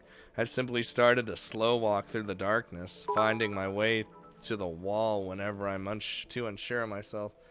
Hello, Josie. You are 4 hours late. We deserve it, okay? Kinda, but... Nago Mickey-chan did this to us. The sweet release of death. This time, too, I begin to blindly stroll through the darkness. I should probably use this time to think of how to word my apology and to figure out what it is that I'm apologizing for while I'm at it. Wow. Listen. Chiru seems to think that her appearance freaked me out. And, to be honest, yeah, it did. But she was the one calling herself awful things, not me. All I was try to deny her words. No, I'll save us all! Well, I am blaming it all on Neko Mickey-chan because she's making the decisions. I ain't doing nothing. Still, even if I didn't insult Drew or anything bad about her, the fact remains that I have been avoiding her. I've been neglecting my self-imposed duty to the students down here because I was afraid to be around Drew. Furthermore, it's because I started avoiding Drew that she wound up jumping to such a horrible conclusion. I may not have been the one to call her such terrible things, but it is my fault that Drew has been thinking that way lately. My disappearance caused her to feel this anguish, and that is what I must apologize for. Reaching a satisfactory answer to one of the questions hounding me, I step forward with renewed determination. Yes, God is the dungeon master right now. God! The moment I do so, however, I find myself stopping dead in my tracks once again. This time, what stops me is not my own hesitation, it's Hira. Watch. It isn't the fear that Drew will be mad at me, or that I will make matters worse by speaking to her, or even that I will upset the students down here. No, this time, what stops me is not a mere thought. It's a show of physical force. Yep, I already knew. Quite the gall you have, human. It must take a special kind of arrogance to step foot in one's domain after causing them such pain. I suppose that simply comes naturally to your kind. It seems like every time I hear about a human being's exploits, it is a precursor to someone else's suffering. I can hear footsteps drawing near as the temperature of the air around me continues to plummet. I'm fucked! It's over! Wee woo! Probably a bad end. I bet we'll find her mutilated. Probably, but before I have so much as heard my aggressor's voice, ice has already encased my feet. Oh, I can't even leave! Stopping me dead in my tracks. Nagamake-chan, why? Now I have begun to lose feeling all the way up to my knees, and my entire body is shivering uncontrollably from the cold. In only a few short seconds, I have been stripped of the use of my legs and given reason to think that the rest of my body will soon suffer the same fate. Here, that's you, right? Do you even need to ask?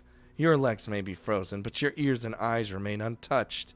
You should still be able to hear and see me, for now. Adding in a few ominous words, Hira confirms her presence and moves in close enough for me to see her. Surprisingly, her expression is neutral, as is her tone. The girl who has forcibly stolen my mobility shows no sign of aggression whatsoever. And yet it is clear that she means to harm me. Hira, stop speaking. Your voice irritates me. Die in silence, would you? I'm fucked. There's no ambiguity or room for misinterpretation. Even as my mind races, desperately trying to come up with some alternative meaning to Hira's words, there's naturally none to find. Hira wants me dead. Oh, Jesus! Much better. Perhaps I should have started with your vocal cords instead of your legs. I'll remember that for next time. There won't be a next time when I'm dead. Frozen all the way up to my neck, I can no longer speak, let alone move a muscle. My vision begins to grow hazy, and Hira's voice, or face, so clear a moment ago, becomes increasingly difficult to see. My senses, my body's movement, my ability to speak, everything's being taken away from me. Oh, wait! Why did I do that? There it is. No longer able to speak. Excellent. At last, the human is silent. Oh! Hira brings her face closer, as if to compensate for my deteriorating sense of sight. The smile on her face warps into a glare as she draws near, shattering any hope I have that this is all some cruel fucking joke. I resolved myself to tolerate your presence here so long as you made yourself useful and did not overstay your welcome. However, no matter how useful you might consider yourself to be, you should know that there will be no forgiveness for those who make JoJo cry. Repent with your death, human, and pray that if you are reborn, our paths do not cross again. Well, goodbye. Oh, did I actually die? I did. Neko Miki-chan killed us, so we have to lie. God damn it. That's an Omega Oofers right there.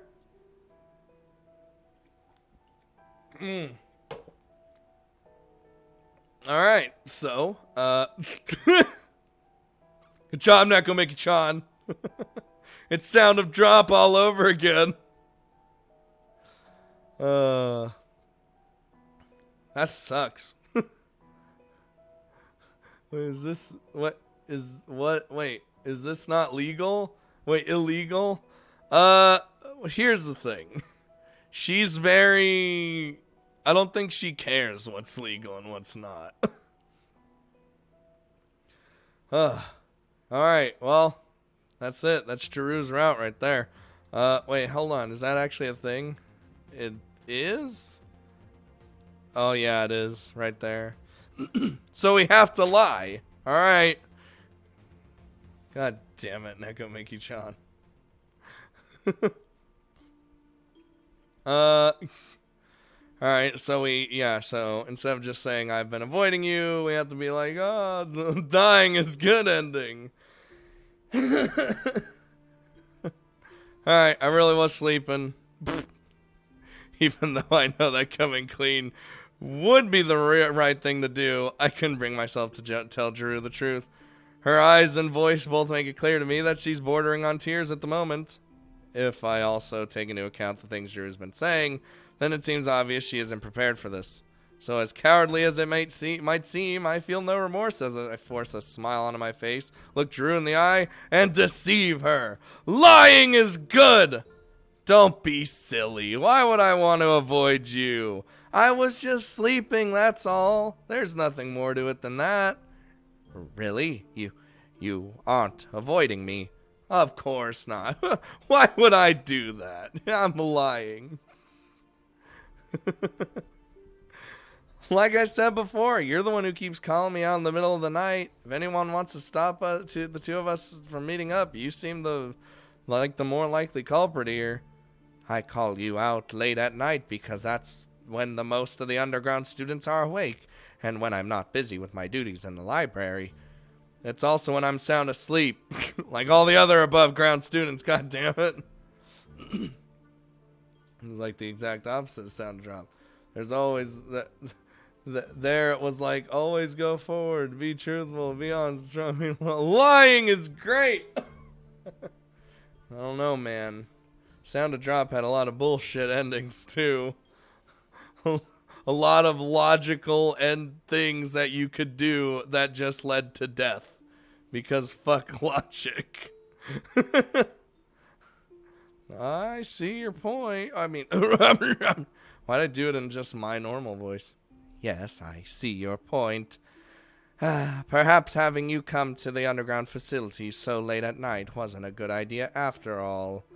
I originally intended for you to come early in the morning, when most of the underground students are preparing to go to bed. I thought that way would be too tired to resist, or what the fuck? I thought that way they, god damn it. English! I thought that way they would be too tired to resist or to lash out unexpectedly. But then I remember that you're a first-year student and that you would be either eating breakfast or attending class at that time of the morning, so I ultimately abandoned that idea.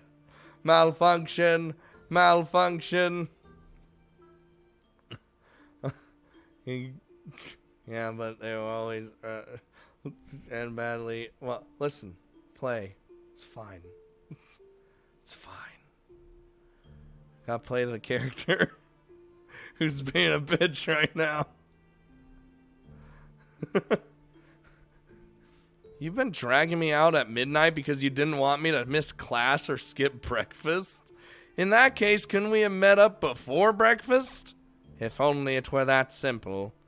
It may be difficult for you to imagine, given that you always visit at around the same time of the night, but the underground students do have their own daily routines.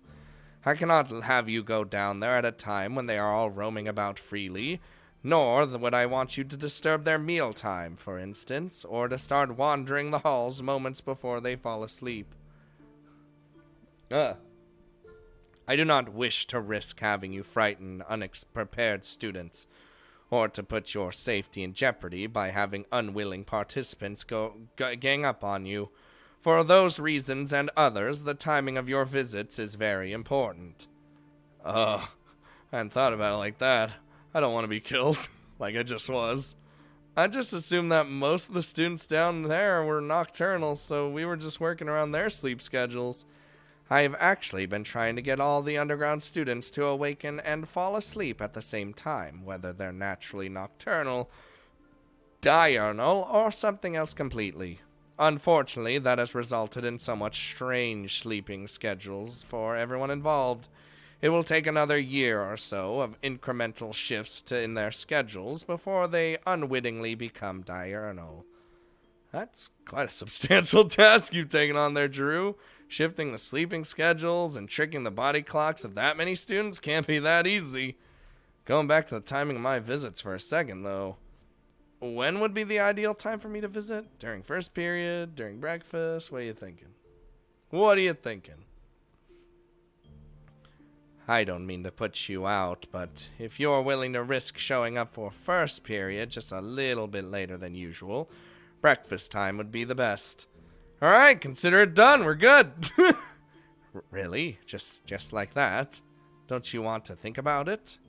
We're talking about potentially missing out on valuable class time here, and I know how diligent you are with your studies. It's not like I've been attending first period anyway. Going to bed right after midnight has been far more detrimental of an effect on my ability to attend class than an early morning rehab session would. What are you guys talking about in chat? You might be right about that. I've been closely managing the sleep schedules of the underground students, yet I paid no attention at all to yours. I'm sorry. I shouldn't have expected you to adjust your lifestyle without even consulting you like this. If I'd asked you If I'd asked for your input regarding this matter sooner, I could have saved us both a lot of trouble. Don't worry about it. I'm at fault too for not bringing this up. In fact, I lied. I just assumed that late at night was the only time that would work. I should have asked you instead of making silly assumptions. I would want to touch. Giroux's scars are not that bad to stare at, to be honest. I want to touch them.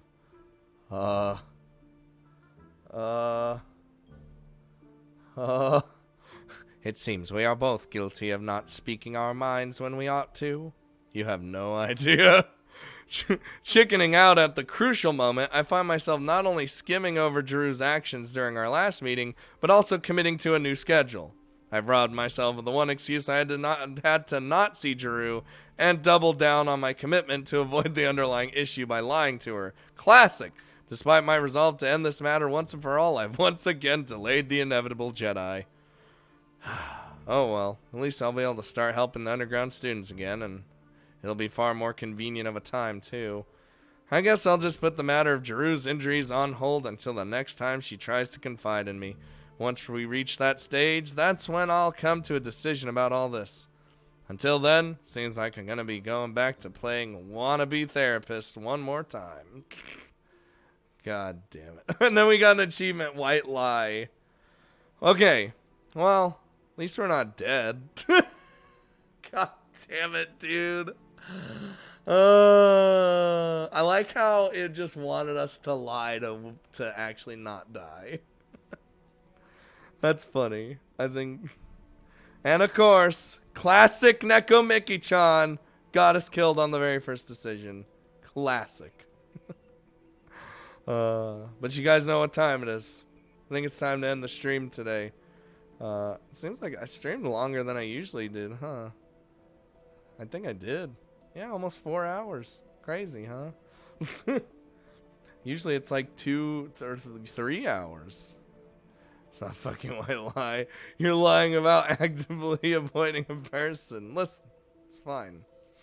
Remember, kids, lying can save your life. We learned, we did a lot today in this one.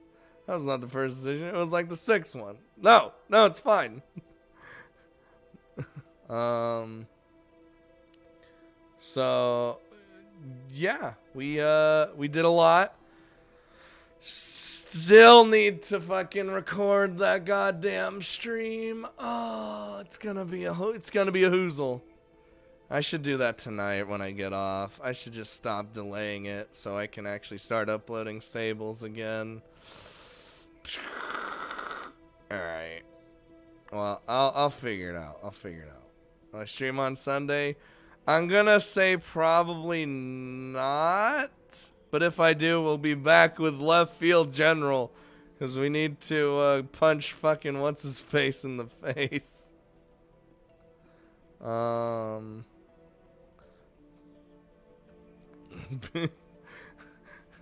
Play, calm down. It's why I lie when it has to spare someone's feelings. Yeah, listen to Mechanist. Yeah, Albert. I hate that guy so much. I didn't even remember his name. So, if, you know, I hope you guys enjoyed today. Enjoy is one word. Poor quality. Hey, listen. That's just rude. Enjoy life. Enjoy everything. Alright.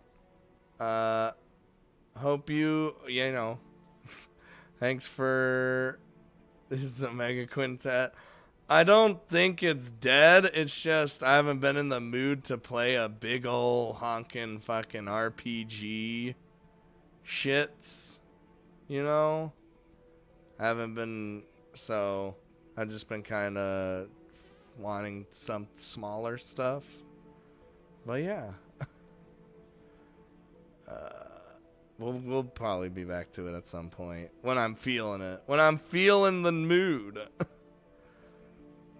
So next time we'll be doing, you know. Hope you guys enjoyed. Thanks for the bits, even though I hate them. The subs. I hate those too. The follows, not necessarily hate those. Because those don't make me feel bad about my life. And donations, those make me feel the worst, I would say. Yeah. I'll see you guys next time on the next exciting episode of Sable's Grimoire. Goodbye, everyone. Have a good rest of your day. And no Josie White!